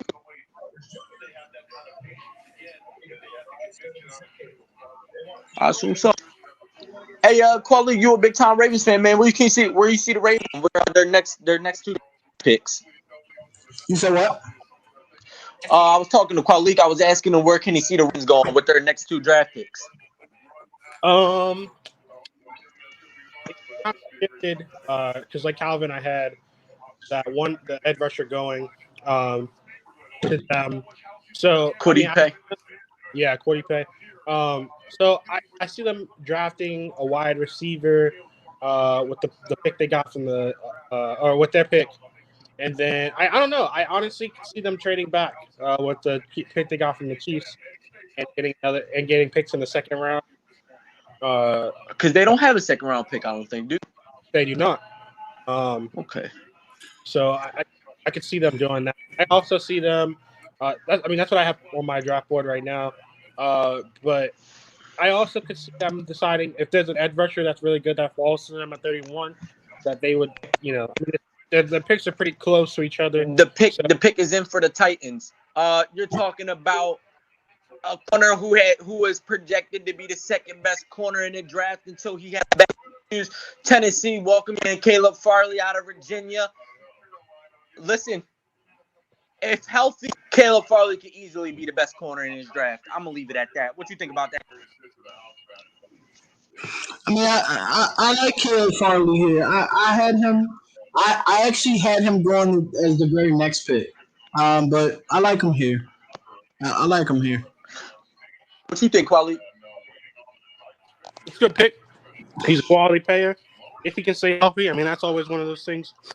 But I do think, Tennessee needed a corner. So the reports on as far as his health goes, the doctor 100% cleared him to begin practicing in the preseason. He's been cleared medically. They're still a little worried about that back. But listen, I'm gonna be honest with you guys. Caleb Farley actually slipped mine. That would have been my number one draft pick right here. For they just got themselves a level player. You now replace Adoree Jackson. Caleb Farley is going to be better than Adoree Jackson at the next level. He has a prototypical size. He has the speed to cover speed.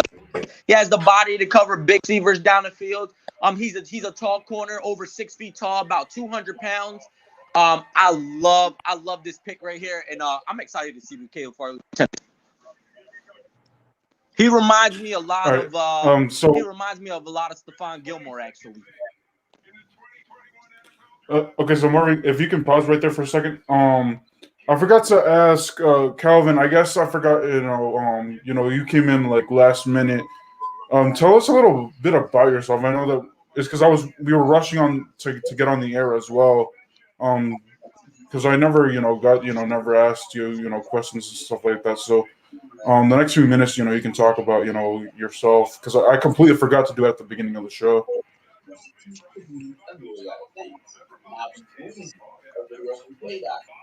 Kel, you still with us? Yeah, my fault. I'm still. Oscar, you can give us a rundown about yourself, like what you do and the kind of person you are. Oh, okay. I do a lot. I coach the Maryland Raptors goalball team, and I play for them too. I coach the women's team primarily. I also work as an HR specialist.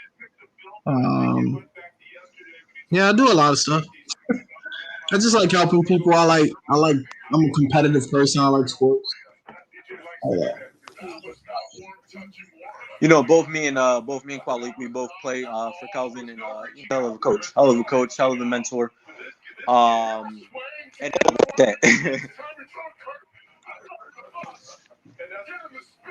And for our audience, for anybody who watches now or watches this in the future, essentially what goalball is, it was a sport created after World War II for veterans in the war who are blinded due to war tragedies, and it allows everybody to play on an equal playing field because everybody's essentially blindfolded with black ski goggles essentially, and essentially what it is three defenders on each end of the court trying to, and the goal of the game is they're trying to get the ball about the size of a ball, be like a medicine ball, behind those three defenders into a soccer net basically.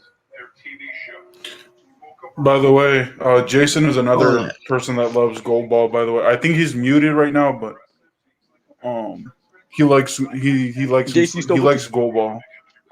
Hell yeah, I love myself some goalball. That's so random. I love goalball. Holy shit! So wait. So you play for a league? I run the Maryland goalball organization. I coach the men and women's team, and I play for the men. Yeah. Holy mother of God! I'm excited. Now, hold on, let me take a drink of my soda. Hold on. No drinking on the podcast. It's like no.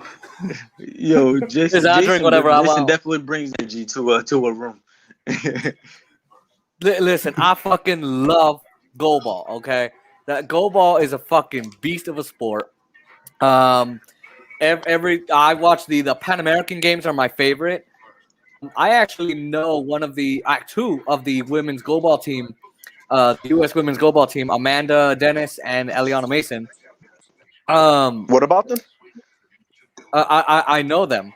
Yeah, me and Amanda's good friends. Good for the moms. Yeah, I'm not so familiar with Eliana. Amanda's awesome. We've spoken a few times. Me and Amanda, we're pretty cool. That's a good friend of mine. That's awesome. Yeah, I remember meeting her back when I went to Camp Bloomfield. She was coming just to be because we were doing goalball camp, and she was going to go to Colorado because they were going to do the training right before the Paralympics. So I heard that they got rid of the rule where like you can't throw three more times, otherwise it's a penalty. For me, yeah. So here was my problem with that rule. The ones that can fucking hog the ball, it's like I got it, and then no one else gets to fucking throw it. I hated getting that penalty. I hated trying to protect the fucking court by myself, right?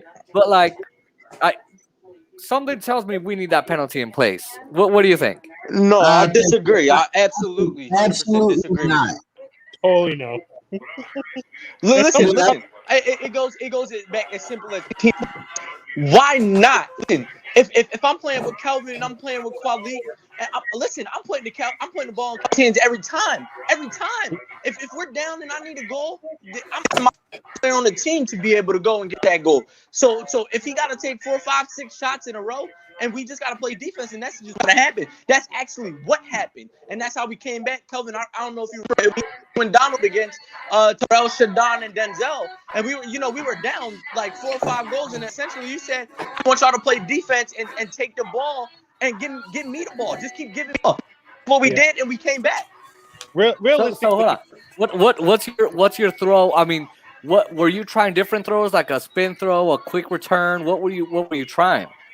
So there are a bunch of I was giving them a little bit of everything. So when you're in a situation and you're down, you want the best person. It's a strategy. You want the best person who has the best shot to take a crack at it. So what I did essentially was my goal was to tire him out, it was to wear him down.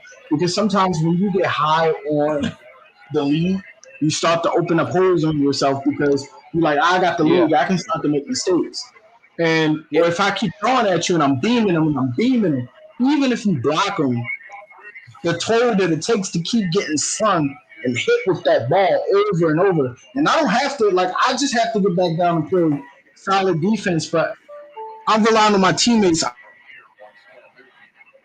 Yeah, no, I agree with you. I'm not sure if you were done, but I mean, for example, if you're doing your Superman pose, when that ball is thrown, right? When you roll the ball over, you got to make sure if you're high, right, in the lead, you got to make sure you don't dive too soon, right? To where it's like, oh shit, now I got to dive really quick to the other side. Because there were some times where I would dive way too quick before they even threw the ball, and then I'd have to almost flip just to create a wall, right? So you're right about wearing that other team down because that's gonna happen. Hey, not to cut you off, my man, but the Vikings just elected Christian Darrisaw, offensive tackle. I don't know who that is. That was a good pick. Washington was kind of falling in love with him. Here at 23. Yeah. So who is this guy? Inform me, because I don't know. He's an offensive tackle. Quite frankly, he's one of the best ones in the game. I love the pick. Dalvin Cook, Kirk Cousins. He won't find his ass on the ground anymore. Listen, where they got Christian Darrisaw. Christian Darrisaw was projected to go top 15. Got him at 23. That's a hell of a selection. They got the guy they went at free anyways and picked draft capital along the way. Yeah, I mean, if you notice when you guys were talking about gold ball, I was just completely silent because I don't know nothing about gold ball. Oh, you can get me talking about gold ball all fucking day, all day, all day. All I know is that Naeem and I, another friend of mine, and I know Jason, he's a friend of yours too. Like we played it when we were in Richmond. And we didn't like it because the ball kept on hitting us. Let's just say it hit us where the sun doesn't shine. Well, hey, look, I mean, sometimes that's gonna happen. That is gonna happen. Cup, you realize that how you going, the more important the cup becomes. Oh yeah, man. Especially because you got some players, you know what some players do, right? When they do, especially those that use the number system. I never used the number system when I used to play goal ball. Now I'm a fluffy ass bitch. I don't do it. But because number system as in what regard, Jason? Not if where you shoot he's fat. Listen. We use that at practice. There's nothing wrong with that. That just I see nothing wrong with it. Where you targeting? I mean, the best players in the world use that. Right. I just struggled with it. Right. But if you know how some players throw, right? They know. I had a guy on my team once when I used to play, and he would understand. I don't know how. He was totally blind, but he would know okay, that other team is most likely in this position, so I'm gonna throw this way, and he always hit the damn guys in the nutsack. And when you get hit in the sack, you're distracted, especially when he's throwing at freaking 20 miles an hour, right? 20 miles an hour is not a very fast throw. No, but if you're throwing him, and so what do you guys think of I never used to like this play because I just wasn't good at it. If when you get the ball, you walk all the way back and you freaking run the ball, run with the ball to the middle of the line and just throw it. That's what I do. There's nothing wrong with that. Listen, there was a Nah, game that I just wasn't good at it. Kelvin, it was me, Kelvin, and somebody else. Kelvin and somebody else. Listen, I scored 7 goals that game. Just doing that shot right there. I was picking the defense apart with that shot. The back spin I had on the ball when I ran and pushed off of you pushed off of my back foot. Yeah. And I ran a 4 or 5 steps straight up, bent down.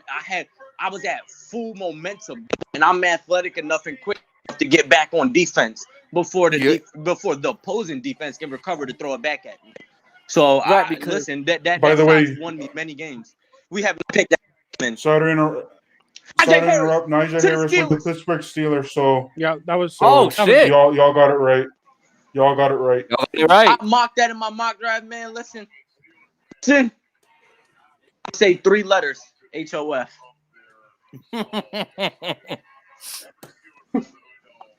Listen, I'm gonna break down Najee Harris's game for you.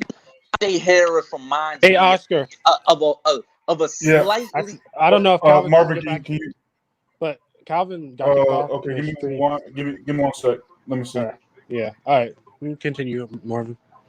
Najee Harris, Kelvin. I hope you can hear me. But Najee Harris reminds me of a slightly less Saquon Barkley. You're talking about a 230-pound running back, a very big man who can run between the tackles. But listen, let's not take this away from Najee Harris's game. He's a very, very good receiver coming out of the field.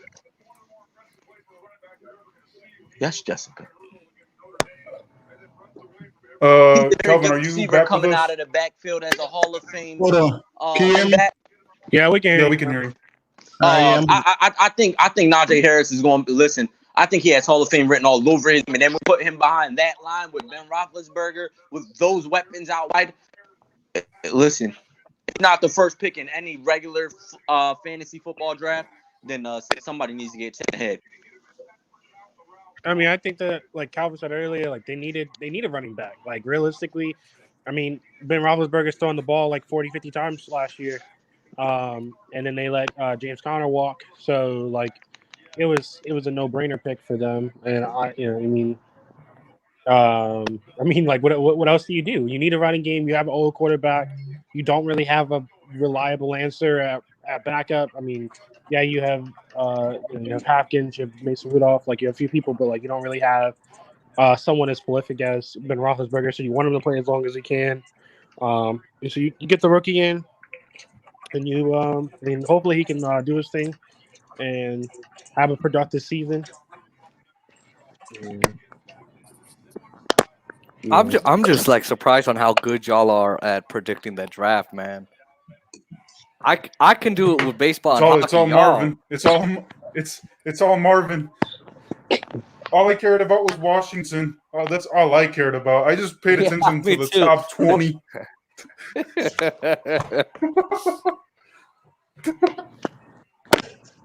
Who's up next? Who's number 25? Who's 25? I know I got carried away with the goal, but I'm telling you, I could go all day. No, this is basically an NFL stream, but at this point, it doesn't matter where the conversation goes, as long as the conversation goes somewhere. You know what? Going back to goal ball real quick, my favorite thing to do, I hated when centers didn't do this, is like go up to the line before, the red it was a red line for me, but that line in the middle in front of the center, right, where the ball is coming. So then I would slide all the way up there, grab the ball, and just throw it. A low ball, a low throw. That was my favorite because they didn't expect that. The high ball line? Oh, not too close. Just so you know where the center line is, right? I would go just a little bit in front of it, not too far, and I would just when the ball was coming, grab it, go back a little bit, and then just let it rip. But see, the thing is, like, goal ball throws are better when you have momentum. Like, unless you're intentionally trying to like quick pitch, like if you have momentum, that's why people drop back to the goals. and roll that way because like you give yourself forward momentum, so you're adding to the velocity of the ball. Like your body's moving, Yeah. your arms moving back, like you're getting into a nice low lunge. And when you're rocketing, like when you're sitting forward, you're sending your whole body surging forward, your arms surging through, and that's why which puts pressure on the ball too. Because I Yeah. mean, if you're throwing like that, you're throwing it really hard. But for me, the reason I like doing that was because a lot of the players that we were playing against they were expecting to have at least 10 seconds, right, to get all figured out. And a lot of the teams that we would play against in California, they would, man, I gotta tell you, they were not ready when I used to do that because I would study them and I'd be like, oh, these guys aren't ready. They're because like after they throw the ball, they're just waiting for me to get it, and they're thinking, oh, he's gonna take a few seconds and get himself situated. And I remember one of the head coaches told my coach, whoever the hell you had doing that screwed us over because I didn't always score, but the part where you said wearing them down, that was always my goal because I used to be a good goal scorer, but then when I got a little bit older, I resorted more towards defending and wearing out. I love players who could do a spin throw, man. Oh man, that takes skill. Yo, we listen. There's a boy on Shadon on our team. Paralympic or no Paralympic, nobody has a prettier shot than when it comes to a spin throw. What do you mean?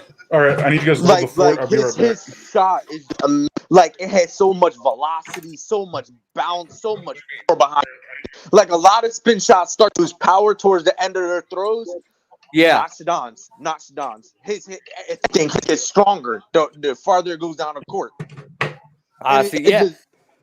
Like to me, that's the hardest shot I've ever had to defend. And I've played against Jank. I've played against some Paralympic players. Yeah. And listen, I play with. I don't know if you know who Jason Capati is and John Force, but they're hell of players in their own rights. I played against Jerron Black, another like world player. Listen, Shadon is there. He's going to be at that next level. Give it a couple years, he'll be at that next level. You ever played against Callahan Young? No, I haven't played against Callahan. I played against Callahan. He's good. He's good. He's good. He's pretty good. Yeah. Callahan and Cody. He might be the best right now. Yeah. Yo, Travis, number 25 overall out of Clemson. Oh, that scared the shit out of me. James Robinson's stock just dropped in terms of fantasy football. I got to get rid of him ASAP. But anyway, Travis Etienne, man, listen. I don't think that's what the Jaguars necessarily need in terms of. But when you talk about best player available, that was the best player available. You now pair him with Trevor Lawrence, who's a young quarterback. You still give him young receivers and DJ Chark and Laviska Shenault, who's a year receiver coming into zone. That Jaguars offense is looking potent. That Jaguars offense is looking potent. They can get that defense right. I don't see why they can't make a run at the title within at the run at the division in the next year or two. Yeah, well, that's what I was going to say. Do you think they're going to win a division in this 2021 season, or do you think you got to give it another year? So another year. Who's winning the AFC? I got to see what Baltimore does here, but as of right now, I look what the Steelers are doing. I got the Steelers right now. Steelers. Are you a Baltimore fan? To win the AFC North or the AFC in general? The AFC North. Well, the AFC. I'm sorry. Yeah, the AFC in general. Both of them, no. The Steelers winning the AFC North, no. Definitely not. Well, I mean, why? Why not? I mean, they replaced Bud Dupree. They got Fitzpatrick. You look at the wideouts. You name 3 wideouts that are better than Juju Smith-Schuster, Deontay Johnson, I'm blanking, and Chase Claypool. And then you add a backfield with a Hall of Fame quarterback and Ben Roethlisberger, who showed last season he can still sling it. Don't forget they won 11-0. Is that what he showed? Is that what he's? Oh no! He showed that he kept. Listen, y'all. He showed that he was able to throw 5 interceptions to the Cleveland Browns in the playoffs. Listen, I hear you, bro. I hear you. That was a very bad game, but The reason the Steelers lost, the reason the Steelers ended up losing 4 out of 5 games down the stretch wasn't because of Roethlisberger. Let's not act like it was because of Ben Roethlisberger. Their offensive line didn't them up. If they don't take alignment within the next by the second round, then I might have to go back on that pick. But as it stands now, they still have the best. They get the top 5 defense in the league. You got. When you talk about playoff ball, what you're talking about here is running the ball and defense. They have a guy now, Najee Harris, who can take some of that pressure off of Ben Roethlisberger. You have 3 elite receivers. I mean, if you're talking about purely talent talk, if you're talking purely talent in the AFC North, I'd go Browns. If you're talking pure talent, Browns. Pure talent. I mean, because what you're talking about is pure talent. You're not talking. Look, bro. Like if you're being real, goodness. the Steelers won 11. Probably go back to the drawing board, bro. The Steelers won 11 games, but they didn't even beat a lot of really good teams. No, they did not. They did not. And this They is did not. This is the misconception. The Steelers got lucky last season. I'm about to break it down. This is a misconception, and I love when people because Donald used to run this nonsense all year. No, listen, they didn't beat a lot of good teams. Do you guys know there was only 2 teams last season who had winning records against winning teams?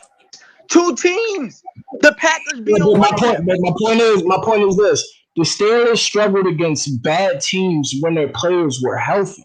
So my thing is, even with these additions, your quarterback is still fairly old. So he's not the quarterback, and he's not Tom Brady. Like, can Ben Roethlisberger get it done for one more season? For one more season, can he? No, you're getting out of emotion, not logic. I'm gonna tell you why.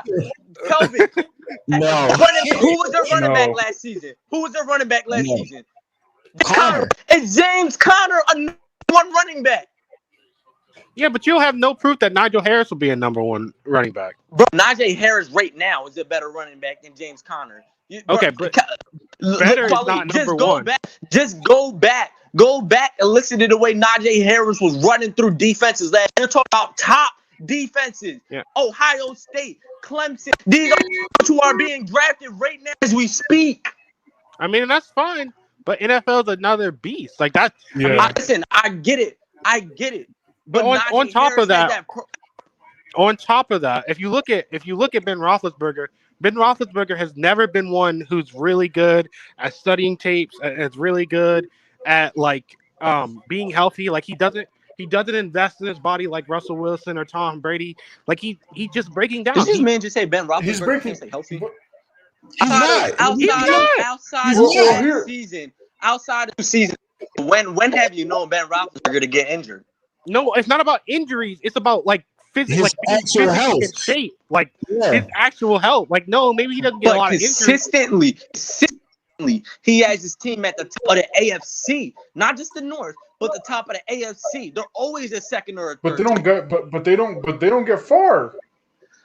You're right, but that I put that on the Otis and Ben Roethlisberger. Their defense. Once Troy Polamalu retired and some of these starters on defense. Listen, last year was the first time they had a top 5 defense in 6 years. I don't know if you guys realize that. By the way, I want to ask you about who is this Jaguars running back that they just selected? Greg Newsome went to the Browns. Just change. I might change my selection just now. Who's this Jaguars running back that they just selected? I don't know who that is. I know that he's from Clemson. Who? The Jaguars selected a running back. Travis Etienne. He's listen. Yeah. Travis, if not Najee Harris, NFL comparison is Derrick Henry. I would actually go farther and say Saquon Barkley because but Travis Etienne's NFL comparison is Alvin Kamara. You're talking about a man who possesses finesse ability out of the backfield. Can't nobody be able to keep up with him in the open. He'll burn these linebackers at the next level in the open. He has tremendous speed under a 4.4 40-yard dash. I love Travis Etienne to the Jaguars. What they needed? No, because they have James Robinson, but he was the best player available. And now you have Lightning and Thunder in your backfield to go Trevor Lawrence and to pair with these young wideouts. All right, let's see who's next. Browns? The Browns took Greg Newsome out of Northwestern cornerback, put him as your second best corner next to Denzel Ward. I love it. By the way, did you guys know that Jason didn't know that Northwestern was a college? Oh, that's terrible. How don't you know Northwestern?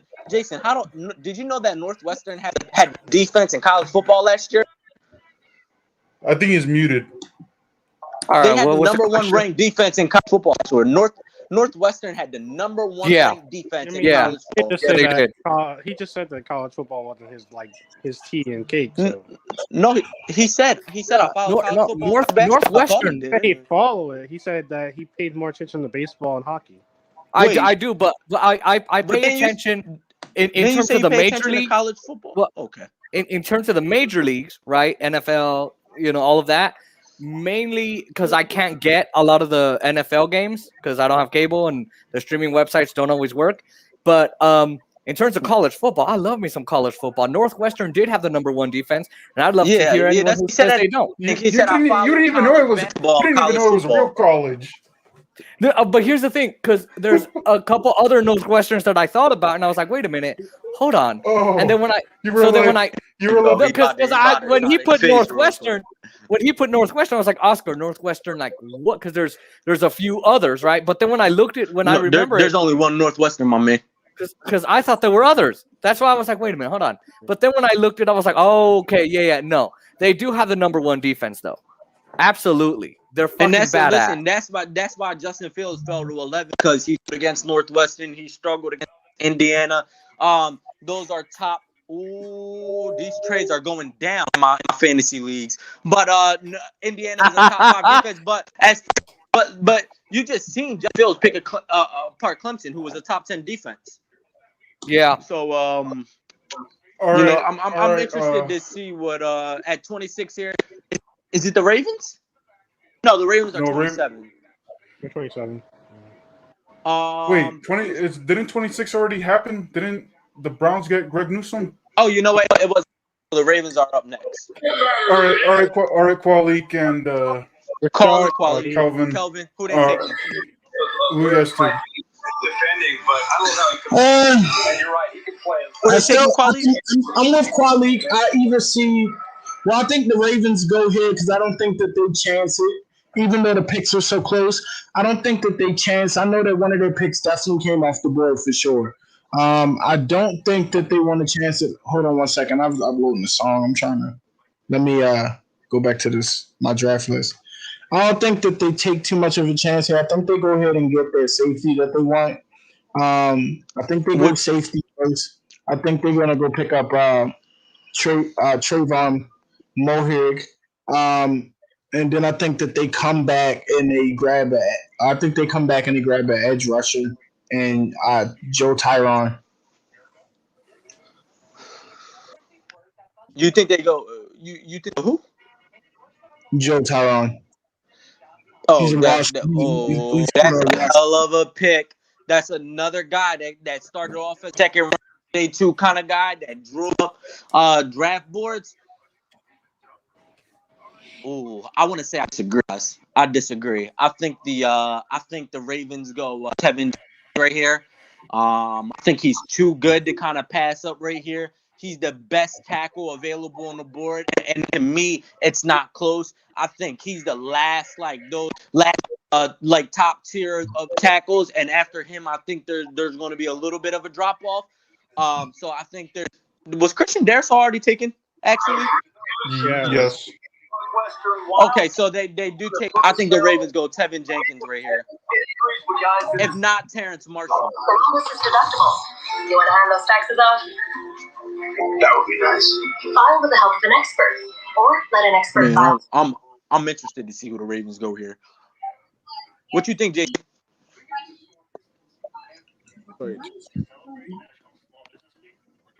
Man, Jason. It's not complicated. Only AT&T gives new and existing customers the same great deals on all smartphones. You have $800 off our latest 5G smartphone.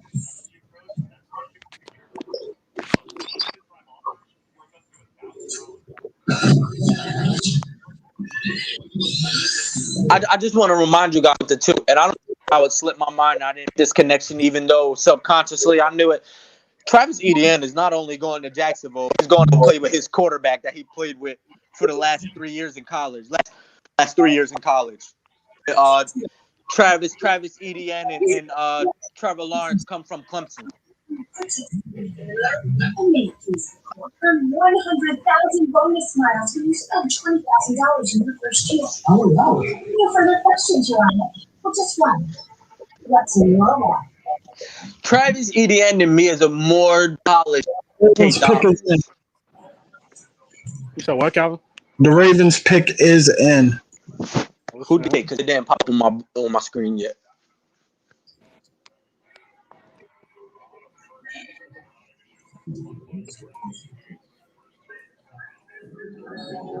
Hold on, I'm sorry. Give me a second. I got a question for my goal ball peeps. So I had to go take care of something, so I just came back. Hold up, So I didn't hold really up, get to hold hear up. anything. Oh, Who did the wow. Ravens take? We were.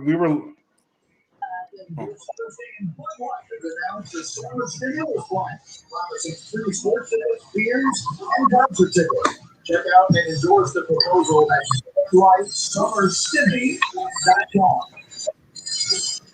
I say, look now, Mel's best available drugs from the Look Online area. Now, well, we're going to question Barmore. I'm not flat about him. Why people are still number one? The Barmore, that 8 sacks this year for Alabama, for Schlucker, Jeremiah Lucy, for him a lot. So, Trayvon Merrick, Kevin Jenkins, wide receivers as well. We've got a lot about. Did the Ravens draft a receiver? I just know that their pick is in. They didn't announce who it is yet. Yeah, it didn't pop up on my screen yet, so it's probably in.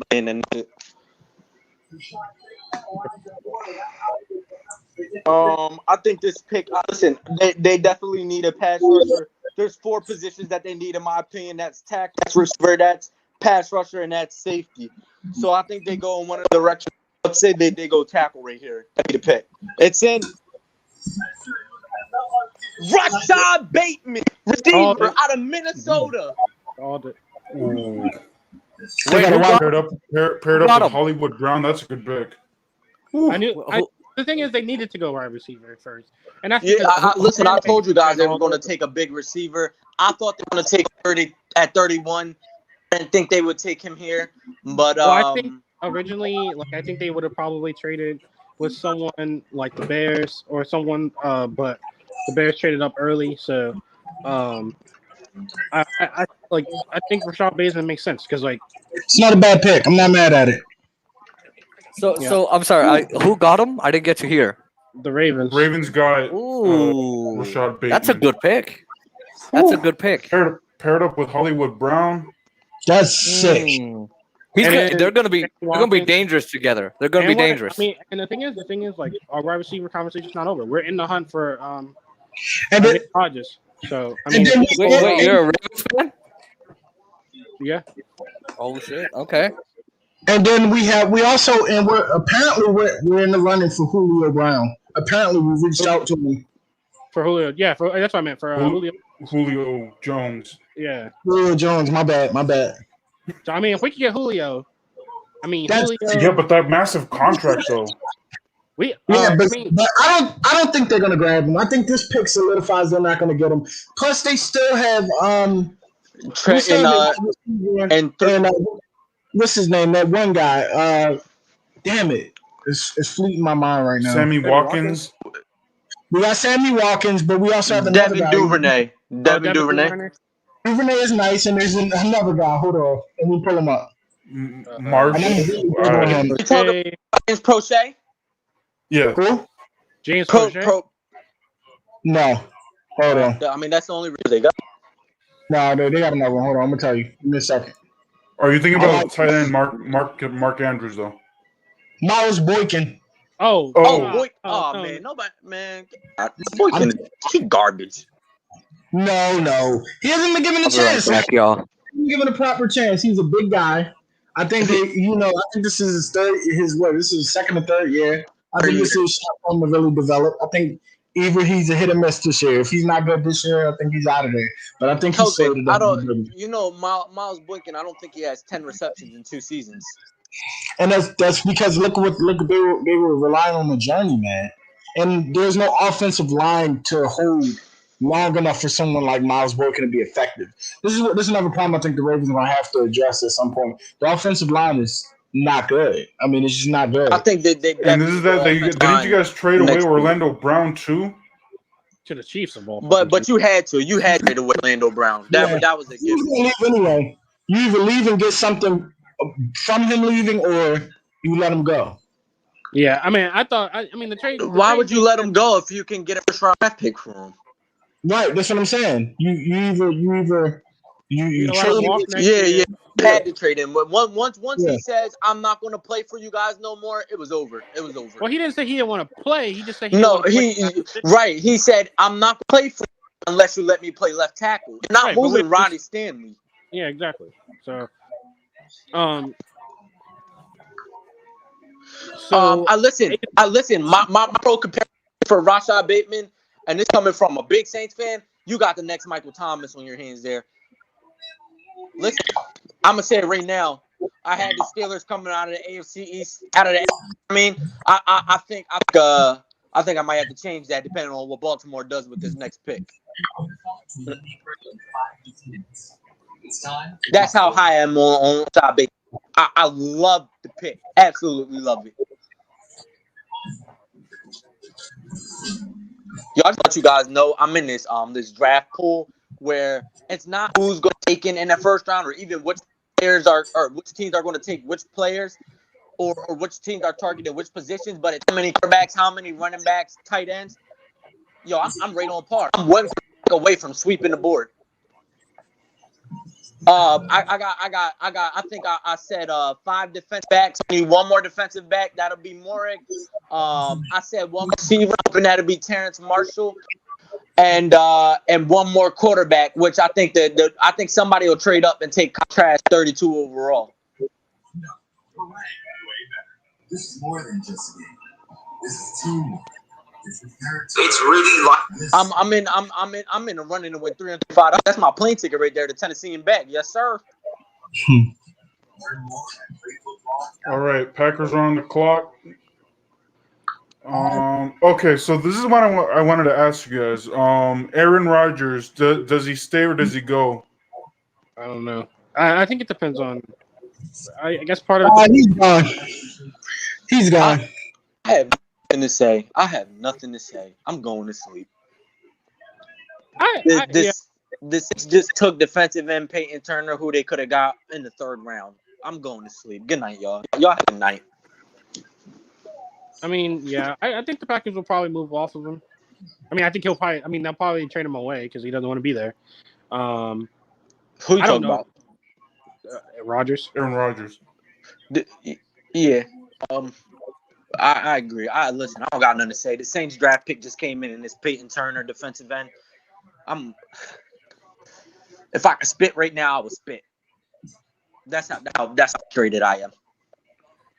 Marvin, what is your thoughts on Aaron Rodgers potentially leaving or wanting to leave Green Bay? Does he leave or does he stay? Absolutely, Aaron Rodgers leaves. When we have a high profile quarterback like that says, I don't want to play for you no more. When you have not only the president, but the GM and the coach on 3 separate occasions fly out to go see him, try to change his mind, fly from Wisconsin to LA, which isn't no 5-second trip. That's a 3-hour flight right there. I think that you know, and he dumps out of there. At this point, it's not if he gets traded, it's when he gets traded. Well, I think it just depends on who's going to put the money for it. Like, I mean, who's going to go all in on and who has the draft capital? Because I mean, the 49ers tried to trade for him, and Green Bay was like, no, I don't know. Listen. Too many times when quarterbacks went out, when star players went out, they get their way. The NFL and the NBA are more player-driven leagues. It's not more it's in the not NBA exactly than it is in the NFL. How did Jalen Ramsey not do it? Did Yannick Ngakoue not do it? I'm not saying that they don't do it. I'm just saying that it happens more in the NBA. You're right. It happened more, but you see it starting to happen in the NFL. OBJ did it. Like when guys are saying they went out and Carson Wentz won it out. When guys are saying when they went out, the organization are now no choice, because when guys start saying that they want to sit, then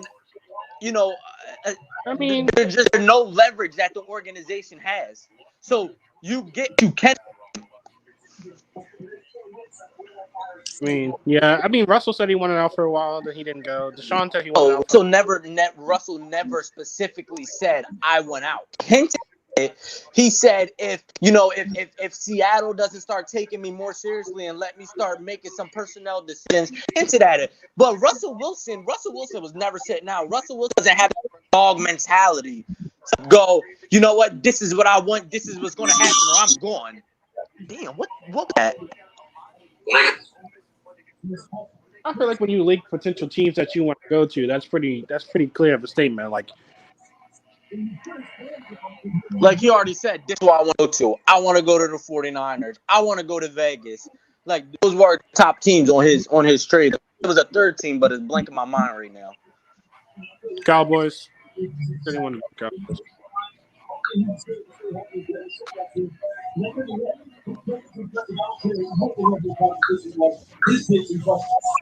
Green Bay Packers are now on the clock. It has been a very long day. You do not know why I say that. Let's bring Jesse back into the conversation. Packers are on the clock, gentlemen. Any who Green Bay goes here? They need a wide receiver. Terrace Marshall still on the board. Terrace Marshall isn't the best receiver on the board, though. They already have a big play receiver, and they just took him. Okay. I can see it. They just took Eric Stokes, cornerback of Georgia. Kelvin, I brought him up to you earlier in this conversation. I told you he possesses all the abilities to be number one corner. You already have Jair Alexander. You have Adrian Amos. You have Donald Savage. Listen, that might be the best secondary in the league if Eric Stokes was potential. Man, but what does that say about Aaron Rodgers and a lack of respect that Green Bay has for Rodgers, guys? That's what I was saying. I was saying give him Terrace Marshall or someone on that, a wide receiver. The pick is already in. They took Eric Stokes out of Georgia. No, I know. Wow, Eric Stokes, I had him dropping to the third or fourth round. Did he jump? Yeah, you need to reassess Eric Stokes. Eric Stokes is a high borderline first round draft pick. He possesses the physical ability to be a shutdown corner in this league. Eric Stokes' biggest problem is he's very aggressive, and he's good. Like people are worried about the amount of penalties that he takes as far as grabbing receivers, but he's definitely high second round, low end first round draft. There's no way in hell that Eric Stokes would have made it out of the second round. No way in hell. He gives me Marshawn Lattimore vibes. Like you look at any mock draft, Oscar. You look at any mock draft. There was a single mock draft that I've seen Eric Stokes going lower than 50. And I've looked at hundreds of them. So what does that mean, brother? What's best for this football team? What do the Packers need tonight? Yeah, I keep going back to the defense. Man, that's not what the Packers needed, man. They still got Kevin King. Kevin King's decent enough to be a number 2, man. You take Ryan Moore in that situation, or Elijah Moore or Terrence Marshall. That's man, they're disrespecting the hell out of Aaron Rodgers. Javonte Williams, the Bills are gonna go grab Javonte. Did Javonte Williams already get picked up? He didn't get picked up, but Buffalo won't take him. Buffalo won't take him. They're gonna go edge rusher here.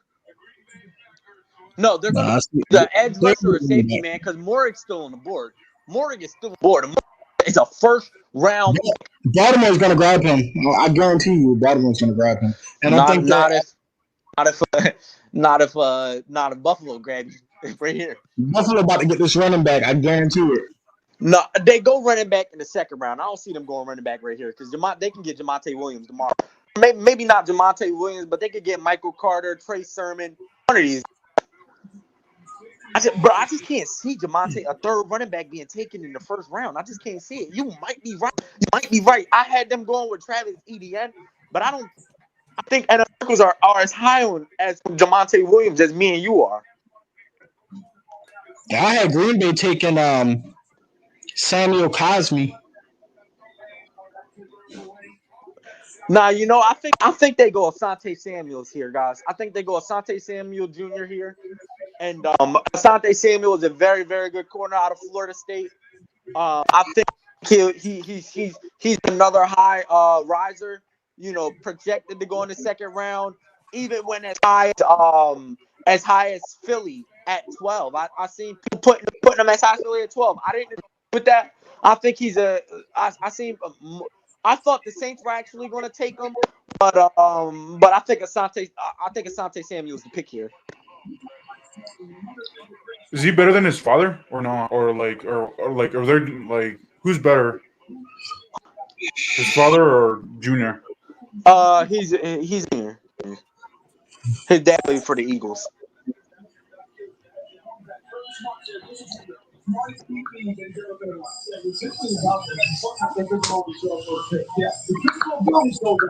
The willingness as far as being exerted to insert against the woman.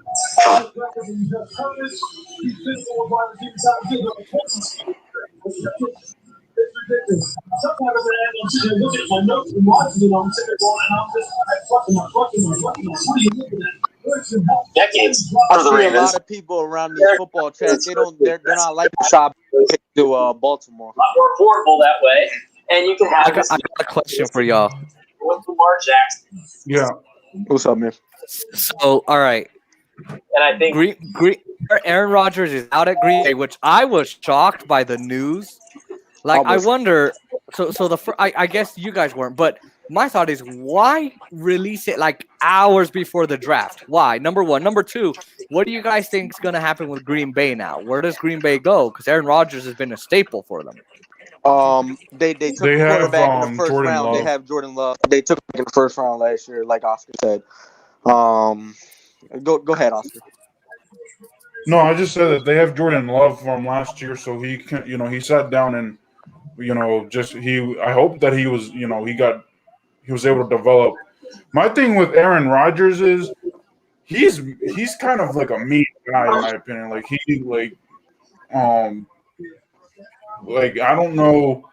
I get because from what I understand, he didn't have the best role model in Brett Favre.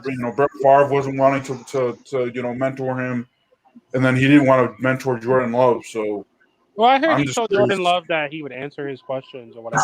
But it also was kind of a slight to go and pick Jordan Love. Like, it was kind of disrespectful. Absolutely, and especially when they didn't tell him about they were going up to get him. So they traded up to Jordan Love. He did tell Jordan. I mean, he told Jordan Love that, like, look, I'll give you. You come to me, I'll give you advice or whatever. He wasn't like a dick to Jordan Love because it's not Jordan Love's fault that he got drafted when he got drafted. But I heard that there was trade rumors about potential Green Bay. At the very end of the season, I was hearing trade rumors with Aaron Rodgers. Like in his press conference, the end of season press conference, he alluded to it, but I don't know what's in store for me and the Packers. And those were his words. So I'm not surprised at all, and I'm not surprised that he became today because he put himself in a position that teams were inquiring about that about potentially getting Rodgers. Wait, who's picking right now? The Buffalo Bills. Bills. Next picks are the Bills, the Ravens, and the Buccaneers. I got Gregory Rousseau. What do the Bills do? Because the Bills, I agree feel with like they have a Carly. complete They're either going team. Gregory Rousseau or they're going Asante Samuel. Okay, because they have a complete team, in my opinion. The No, Bills they still need a running back. They need a running back, and they need to fix their secondary a little bit. Oh, so the running back that they drafted last year wasn't all that? I forgot what his name was. Zach or 2 Moss. years ago. They took him in the second round last year. No, I mean, he didn't really get an opportunity to really shine, but the limited opportunity he had 4 yards a carry. I think it was like 3.3. There's not really that jumps out about Zach Moss. I don't think they draft a running back right here because if they do, then they basically forfeit their third and second round picks from the last 2 years. So I don't see it happening. So you said their secondary needs work. They got to fix it up. Who do they need to put? What do they need to fix up about it? Who can fill that role? They definitely use a Cornerback. Put aside Tre'Davious White. What are you doing? Asante Samuel or Moreg is my, like I said.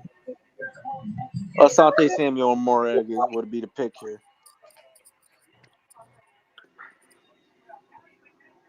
You know what I realized? Y'all made me miss goal ball. Huh? I realized something. Y'all made me miss goal ball. I haven't played it in forever. Where you live at?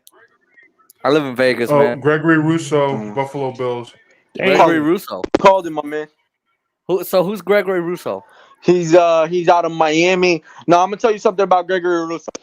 That was a very, very solid pick because Gregory Russo has all the potential to be the best pass rusher in his draft and the best steal in the draft. Right now, very raw, but everything with Gregory Russo is more fundamentals and mental. With that coaching staff with Sean McDermott, I believe Gregory Russo can really turn into a game changer. What his biggest problem is, he doesn't bend enough at the hip when he's coming around these offensive tackles, which doesn't give him enough leverage to get up under some of these big tackles. He doesn't play behind his pads as much. But if Sean and that Bills defense and the Bills defensive staff can really get with him, he has he has all the potential in the world. The athleticism just jumps off of the charts. He's a sack artist. Did someone pick Jeremiah yet or no? No. Man, Did he's anybody? dropping all the way to the second round?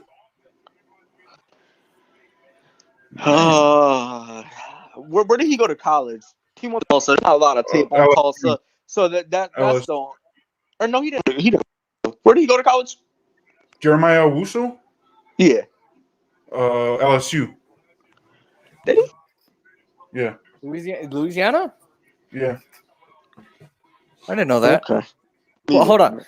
So Tommy Tremble hasn't been picked because I think he's third round. No, he's third or fourth round. He's number So 99. that's tomorrow. Yeah, that's true. So that's tomorrow. Yo, Tryon. Listen, some of the players that haven't been picked yet that are still on the board. Morrig, I'm honestly hoping Morrig goes right here. Joe Tryon hasn't been picked. I'm hoping Morrig goes so I can win this money. That's the only reason. But Joe Tryon hasn't been. Yeah, Morgan is going to the Ravens. They need a safety. And they're going to show up their defense. If we know one thing about the Ravens, we know that they're going to show up their defense. And but would you be surprised if they went with Tevin Jenkins right here, man? He's the best. Who did Christian Darrisaw get to? It keeps slipping my mind. Minnesota, I think. Oh yeah, you're right. Absolutely right. Tevin Jenkins is the best. When you talk about tackles, there's no tackle that jumps to the forefront of my mind outside of Tevin Jenkins. Like when you talk about the nasty ability, I don't know if you guys remember Will Hernandez from a couple years ago, the Giants, where he possessed that nasty ability. That's the kind of nastiness that Jenkins plays with. Yeah, but I mean, Hey, did anybody grab Christian Darrisaw? Yeah, that's what Minnesota took Darrisaw. Minnesota. Yeah, I figured that. Yeah, I was making sure. Yeah, I mean that'd be a good offensive tackle. But I still think I think they go. I think it's the Ravens. They're gonna go defense here. Liam Eichenberg is still on the board. He's the only defensive tackle that was worth taking in the first round, and he hasn't been taken yet. I don't see him going in the first round.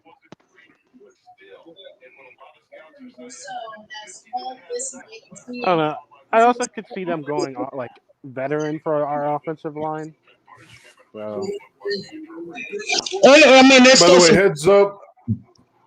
Man, I'm praying to God the Buccaneers trade out of the pick and let somebody jump up the queue. Heads up after the Buccaneers do their pick, we're gonna wrap up with final thoughts, and I'm gonna ask you all individually about your respective teams, and then we'll talk about tomorrow, and then we'll Oh man, we'll Oscar, come on, we can talk a little bit more. Come on, Oscar. Nah, bro. Man, dude, it's I gotta wake up early. Oh man, it's almost 12 a.m. I got things to do. I'm sorry, because I live on the West Coast, man. So that's why I was. So I live. I do want to ask you. I do want to ask you, Jason. I know that the Golden Knights play tomorrow. What is your schedule looking like tomorrow? Oh, Can you at least join for like maybe the second or maybe parts of the third round? What time would that be? So the second round I think starts at like 7 our time. Someone please double Oh, check that. yeah. If it starts at 7, I can definitely join because it would be 4. 7 our time. 7 yours. Yeah, no, So no, that's for what I'm your- saying. so 7 for your your- time, 4 my time. Yeah. Yeah, I might be able to do that because I know my mom wants to go to Costco, so I'll just give her money and tell her to do it. so yeah, I think I could probably do that. All right. I'm gonna have to know if I'm gonna be around tomorrow because I got a bit of shopping myself to do. For new goal balls? Yeah, Is just keep me in the loop. are you shopping for new Yeah. goal balls? Oh no, not for goal ball. I gotta do some personal shopping. I Yeah, already yeah, got all same. my goal ball equipment. Dude, I used to have goal ball equipment. What I what was I Oh, gonna say? Jason, Yeah, we may end up having another roasting session tomorrow too. a Our roast. boy may end up joining. Yeah. Yeah, I can't wait. What did we do? How did we roast his ass in the Super Bowl? I don't I- know. I think we were doing All I remember technology, technology, football, food, everything. question. Yeah. Name no nuts. We were making jokes with the weekend songs. Oh yeah, that was badass. I wish we streamed that because. Well, I wanted to, but you were like, let's do FaceTime video. Yeah, because I didn't want to be on the Mac, to be honest. And I don't think the stream would have wanted me here like screaming and because I was mad that day. So Not madder than I was. Did you see my video? yeah, but you weren't screaming like I was. Oh, by the way, I keep on getting bashing comments about that Aaron Rodgers video. Damn, They're like the latest comment I get is you really didn't watch the full game. I was like, I didn't watch the full game. I listened to the full game. I just you're getting what I get, political hate comments, because that's what I cover. What are you? You political science kind of guy? I enjoy politics. I know, weird, but my channel is basically a political slash. It's more political analysis, so it's not like you see on the news where they like talk for 30 seconds and that's it. I literally break down people's policies and all of that and hate on politicians and all that. I start college in 29th. Well, about to be the 5th. So basically 19 days, and my major is political science. Oh, nice, man, nice. Yes, sir. So I'll have Oscar send you my channel so you can kind of take a look at what I do. I'll put it in the link description. I'll put it in the description. I forgot. I'll do like I'm gonna edit this thing tomorrow. Like not edit because it takes forever to upload and stuff like that. So I gotta add like links and other links and stuff like that. So yeah, no, but that's what I do. Is I do a political channel, but it also covers sports, technology, and entertainment. So it's a little bit of everything. The most boring sport in the world, baseball. I hate baseball. The pick is in for the pick is in. I see I didn't get who it was yet, but the pick is in for the oh, here we go. They took Jason damn, I forgot how to say his last name. The edge rusher out of Penn State. Who got him? The Ravens did. Oh, linebacker. I missed the name. An edge He's the edge rusher. First time we drafted an edge rusher in the first round in 18 years. 18 years? Mm-hmm. Yeah, wasn't it? Damn. Oh, wait, no. Jason, I don't know how to say his last name, but he's an edge rusher. He's not a linebacker. Yeah, last time we drafted one was Charles Suggs. Wow. Oh, yeah, Charles Suggs. Yeah. I don't know. I don't know about that one. I don't like it. No, you know what? No, I like it. I think we. Well, I did say we He's needed a. that. I'll tell you this. He is a first round draft pick. He's your first round draft pick. He's I the think we. best edge rusher on the board available. So if you wanted edge rusher, you got what you wanted. He's the best available. But the best available player. Ooh, there's a couple guys I would have went instead of him. Like who? Like I really Jenkins. got. I definitely would have went Jenkins. I maybe even if you're going Jason, I don't even know how to pronounce his last name. But if you're going, I had him drop into the second round simply for the fact because I just didn't see how edge was going. To me, there was only about 3 edge rushers that were worth taking in the first round, but he really is. Like some people, like he was. I've seen plenty of mocks that had him going in the first round as high as like 20. So, what you think, Calvin? Quali? I mean, I would have went with me personally. I like him. I like the pick. I'm not mad at it. We got a need. Like I said, I know for sure Baltimore wasn't going to go get a wide receiver. They definitely were probably going to get. They took a receiver already. Yeah, what I'm saying is I don't think that's who they initially wanted. I think they wanted Okay. what's his name? Cordy Pay, whatever his name is from Michigan. Well, he came off the Okay. board. Yeah, he came off the board, so I think that's why they went wide receiver there. And I think that originally their plan was to then go get a safety. I mean, that's been All right, Baltimore. what are the Buccaneers? Who did the Buccaneers pick? They didn't Joe pick Tyrone. nobody yet, but I think they actually trade out this pick. I think we're going to see here Joe that they trade. Tyrone. Oh, I got it here. Joe Tyrone. I think it's gonna be Joe Tyrone. What was it, Joe Tyrone? I think it's gonna be Joe Tyrone. Joe Tryon. I have no idea who Joe that is. Tryon, yeah, Joe Tryon. Yeah, Oh, it just edge rusher. popped up. I got no idea who that All right, is. so my room is about to get a little dark because I'm gonna shut this off. Okay. 'Cause, like I said, but Okay. already so before we wrap up, I guess I'll start with the person that showed up late. The latest out of all of us, Jason. I know that you showed up a little late, so your thoughts on round 1, night 1 of the draft, and to recap, the Dallas Cowboys selected Micah Parsons.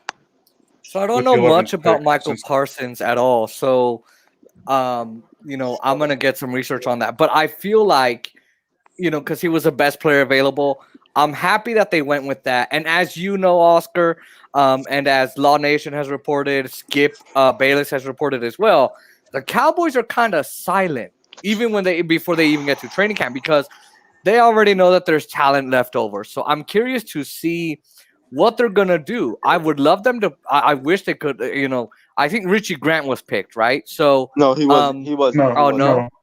He's So- still second round. So I think He's not I even the would best love- safety on the board. he's not the best safety, but I would be curious to see because I've been hearing a lot of rumors from the Cowboys website that they're thinking of getting him or even Tommy Tremble. I would love to see where those guys go if they don't get on the Cowboys. I think round 1 was great. Ravens got some weapons. I don't know if it was Calvin or Melvin. Someone Marvin. said that the Yeah, I Giants said are they- going I to said get they would take a weapons. receiver.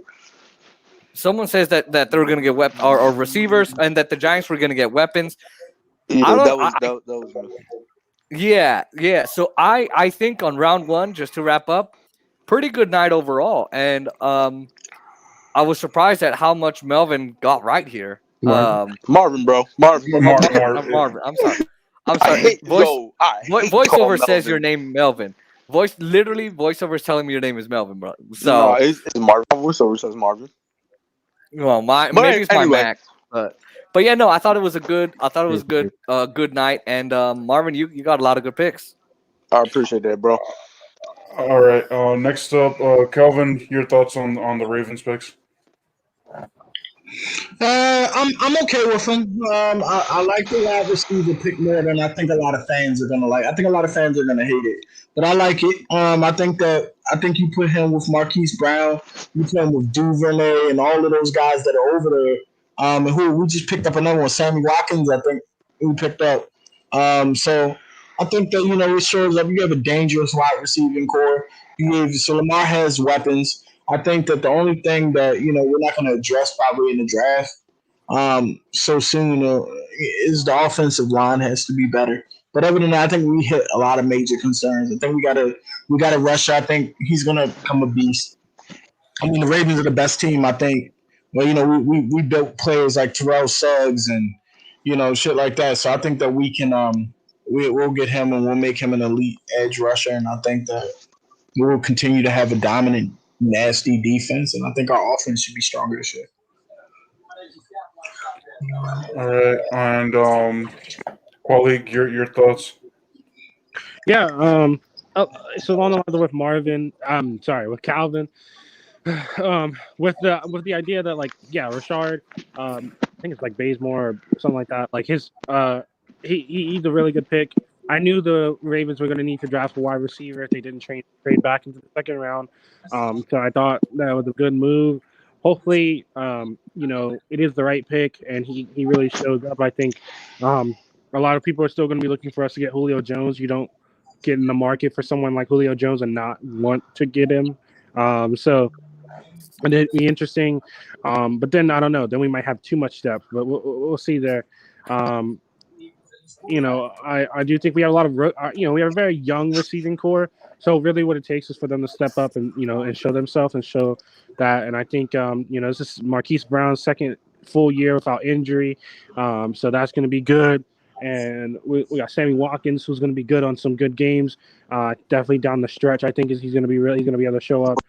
Three games, 3 healthy games. I mean, that's fine. Those three helpful games could be the Super Bowl. One of them could be in the playoffs. So realistically, I mean, 3 games is all we might need from him. If we do get Julio Jones, that means we could sit Sammy Watkins and let him, be for those highlight games. So, again, I have no problems with the receiver core right now. So I want to see them grow and develop, and of course, Lamar, continue to get more accurate with the ball. And then I think, and I also think that the scheme for offense needs to get a little bit more complex. It needs to change up, and they need to look at making sure that other defenses aren't easily kind of shutting them down, just because the scheme's a little weak. I think that Greg Roman really has to go in with John Harbaugh and the quarterback coaches and all those guys and wide receiver coaches and develop some nice plays for that. And then I think the edge rusher was good. I think, like Colin said, we have a good history. I mean, Terrell Suggs, look at him. He was the last edge rusher we drafted in the first round, and he was, he might even be an Hall of Famer. So, hopefully this guy can go down the same path, and we can turn him into an elite edge rusher, and we can do what we got to do. Marvin, bring us home. When you talk about the overall first pick, I just want to support the enormity of the Bears trading up to draft Justin Fields. I think they're going to realize that this is going to be he's going to go toe to toe with Lawrence, the best quarterback out of this class. I really like what a lot of teams did. I love the job being picked to the Ravens. I love Christian Darrisaw, the Wings trading and still was able to get their guy, and that Philly was able to jump up and grab Devontae Smith. I believe the NFC East just became more competitive. So there's some draft picks that were made like Shaw Bateman pick, like the Devontae Smith pick. Now it's on that quarterback. These young quarterbacks have that dog mentality to go get it done. We provided you with the weapons. We provided you Jones with Kadarius Toney. Now it's up to you guys. But as far as just as far as the Eagles go, like I said, listen, Devontae Smith is exactly what Philadelphia needed. Jalen Rager's another young receiver. We have a very young receiving core. And then you throw on top that we have a young tight end in Dallas Goedert. I think even at 170 pounds, I worry about Devontae Smith and being banged up over the slot a little bit, but I think that was the best player available, best player we could have potentially gotten, and whether it's Jalen Hurts or whether it's a future quarterback, Smith has elite written all over him. He's the best when you talk about pound for pound route runner in the draft. He's the best route runner in the draft. I'm not saying he's the best receiver, but when it comes to running routes, he's the best route runner in the draft. So I love it from an Eagle standpoint, and from a first round pick. There was a lot of surprises. There was a lot that I was able to get right as far as draft pick trades in that regard. And but it was an eventful day one, and I'm excited to see what happens on day two. All right, so I guess I do have one question. Go ahead. Well, you know what? I'll say after you, because you need to get your thoughts on All right. I honestly wasn't. I was kind of lost with the linebacker pick. I honestly would have thought that Washington, because there were rumors that they loved Jeremiah Owusu-Koramoah, so I thought that maybe that would have been the best pick, but I guess not. I got to do some more research on him. So, folks, my audience, look for a video tomorrow because I got to do some more research on the guy because I don't know much about him. I didn't have him going in my mock drafts at all, so I have to do more research. But I'll upload a video on him tomorrow. But from what I understand, he's a speedy linebacker. That's something that we need. We need someone who is fast. Who can hit guys. In the backfield. Hit the quarterback. So those are my thoughts right now. More to come tomorrow, though. Jason, I was able to mock him at the end of my first round. Actually, I had him going in the first round, but just not as high as 19. I think I put him. Actually, I forgot where I had him going, but it was like 26, I think, maybe. And you had him close to the third, and you had him close to the second round, man. You got him at 26. I mean, there's only 7 picks behind where he drafted. We'll see. Yeah, that's true. No, I was gonna ask. Out of round one, I know it's only the first day of the draft, so 2 questions for everybody, and then a second one for my gold ball peeps. So the first questions for everybody is, what out of round one, who's got the best prospects this season to go really, really deep, really far? And number 2, for all my gold ball people, which penalty do you hate the most? Mine is, I don't know if it still exists, but if you touch the goalposts if you're not playing. Hated that, man. I always got it. As far as best prospects, I think easily. You look at the Rashad pick. You just added a weapon to an already playoff ready team. You added a player who's being compared to Michael Thomas, who put up 2,395 receiving yards in 3 years in college football. That's elite level talent. He has very soft hands. You pair him with Lamar Jackson. You finally give Lamar Jackson a receiver who can actually run a slant route, can the 5-yard out, break tackle. He breaks a lot of tackles. He's a big body receiver. That's what Lamar Jackson needed. You now add that to a playoff caliber team with Super Bowl aspiration. Right. And then you give them an edge rusher on top of that. So it's really the key there. I think the Ravens also had the best draft in my opinion.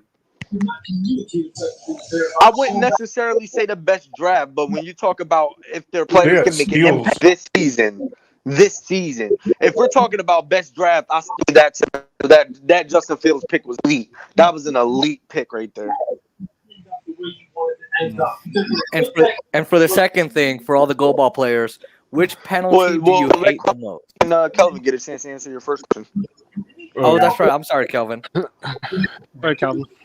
To go the furthest based off this draft that I just saw, I mean, I think he was talking about just for this season, though. Just for this season. Just for the season. I think 2 people said the Ravens. I think the Ravens go deep. I think the Ravens can go deep. I think they have the wide receiver core is sold up. I think that the only thing that holds the Ravens back this season, if anything, is coaching. Do you think New England's gonna have a good chance? No, I mean even with this quarterback, he's still a rookie, and I'm a firm believer in rookie quarterbacks, giving them a year. You got to let them develop a year more. Right. You got to let him develop, and then he's going to be playing behind Cam. He's definitely not going to start over Cam Newton, at least not early on. Yeah, not early. You might see that week 7, week 8, maybe even exactly. a little bit later. After Thanksgiving, probably. Yeah. So the season. Yeah. So and then when you get in there with these guys, because in college you play against, you'll play against teams that have good players, but in NFL you're playing against top level players all the time. Even the worst team is a top level college player. You see what I'm saying? It's like it's a little different when you get there, and I think that does take a rookie quarterback some time to adjust. So I don't think New England's going to do anything groundbreaking this year. I think they'll be better than they were last year, but they won't be groundbreaking. I'm interested. I think J.K. Dobbins, as far as like J. Dobbins, when you talk about that play action game from J.K. Dobbins to Rashad Bateman, that's going to be lethal. From Lamar Jackson pulling the ball out of J.K. Dobbins' back and giving it to Rashad Bateman over the middle, it's going to be the most lethal play in the NFL next year. And what makes it nasty is that all you need is to get all Lamar needs is to be even if you're third down and 3 or third down and 4. They can give the ball to they can put Gus Edwards in and let him power through the line. So this isn't a team that it's definitely the team. Gus Edwards didn't even resign Baltimore. He's still a free agent. He's a restricted free agent, but a free agent. He's going to sign. They said they plan to sign him long term. That's what they'd be smart to do it. But when we talk about Bateman and J.K. Dobbins and Lamar Jackson in the backfield, there's just so much with just those 3 players right there that you could do. You can run back for that. You can run bootlegs. You can run RPOs. You can run jet sweeps. You can get Lamar Jackson out on the edge. There's just so much that those trio of players are going to be able to do. And now you throw Mark Andrews that makes in Hollywood Brown. I'm excited to see what they're going to do this year. It's all exciting. I mean, you done, Calvin? Yeah. For me, I think if you're talking about this year, I think the Ravens are in a position where they do need to make a deep run. I think they will. I think we just need to do what we need to do. We need to remember what our good traits are. We're really good at the good run game. We're really good at defense. And the thing that I had to cherry on top is to add the passing in. Some people think that we need to get away from our identity. I don't think that's what we need to do. I just think that we need to upgrade our identity, so to speak. We need to add the passing into it, and hopefully Rashard adds that extra layer, and he can line up next to or across from Marquise Brown and really be that big wide receiver we need. Again, this is the year for all our rookies to really to show up and to really ball out. Again, Julio Jones is kind of a wish upon a star. If we do get him, then our team is more than Julio's not going nowhere. I mean, no, Julio's definitely leaving Atlanta. Julio's leaving Atlanta. That's the cap hit for Julio is way too much. They don't have the money. Between him and Matt Ryan, cutting him is way too much. Huh? They could give him is too much. Baltimore's not going to trade for Julio. He doesn't even fit their scheme. We're in the conversation for him. There's already we reached out. We did reach out. We reached out to him. I'm sure every team in the NFL reached out. He's a Hall of Fame receiver. They said Baltimore reached out. Deep talks. So they're deep talks. I don't know, man. One thing is reaching out, but do they need him? I'm willing to bet $100 Baltimore doesn't get him. I'm not saying that. I said it's a wish upon a star. No one said it's a wish upon a star. I do think that we have the capital to give for him. I mean, you don't bring in Sammy Watkins. You don't draft. We have Marquise Brown.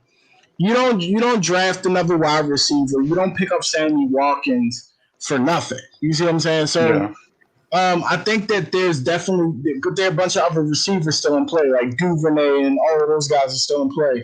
So, what do you do with them? I mean, Atlanta could entice Atlanta for some of those younger guys. Yeah, that's true. That's true. We could give away a few for. I mean, again, I'm not trying to debate the merits of trading for Julio Jones or not. Yeah. I'm just saying that it is a wish upon a star moment. And then I think getting the edge rusher in the first round, it was something we needed to do. Hopefully he really shows up and he's ready to learn. But the Ravens, I mean, Martindale, he's a good defensive coordinator, and the Ravens have had a lot of success with the defense. And if our secondary can stay healthy, we already know that's a lock. So that's not even a problem. And so yeah, it's just getting these edge rushers. I still think we still got some moves to do. I do think that in terms of like O line again, like it's gonna be probably veterans, honestly, if my opinion. So I think that based on round one, the Ravens are trending in the right direction. I think people's stock will go up on them. I think people who thought, I don't know, like I think that like clearly we're sticking with Lamar, and like I think that's the good option. I didn't really think that trading up for anyone else made any sense. So I'm definitely with what we're doing so far. And in terms of this year, I think that we made the moves we need to go deep into the playoffs. And the AFC is going to be AFC North is going to be really competitive this year. So that's I can agree with that. I can definitely agree with What that. about you, Oscar? But all right, guys. Jason, I know that you didn't get the answer to your second question, but I no, think that's cool. That's cool. but I guess we can answer that. You guys can answer that question tomorrow. If, while y'all are here. So, alrighty, guys. Thank you for tuning in. And thank you guys for joining me for day one. Man, this was a long live stream. It was, And this is that we had technical difficulties at the beginning. Did you? Yeah. But, well, I mean, it was cool. It was awesome, and I'm going to. But alrighty, guys. See you all tomorrow. I'll see you on the loop, Oscar, if I can make it. Yeah, my sister's birthday is tomorrow. I might not make it, but I'll try. Just email me. Just email me. Okay. Yeah. All right, guys. Thanks. All right. No Cool. problem. All right.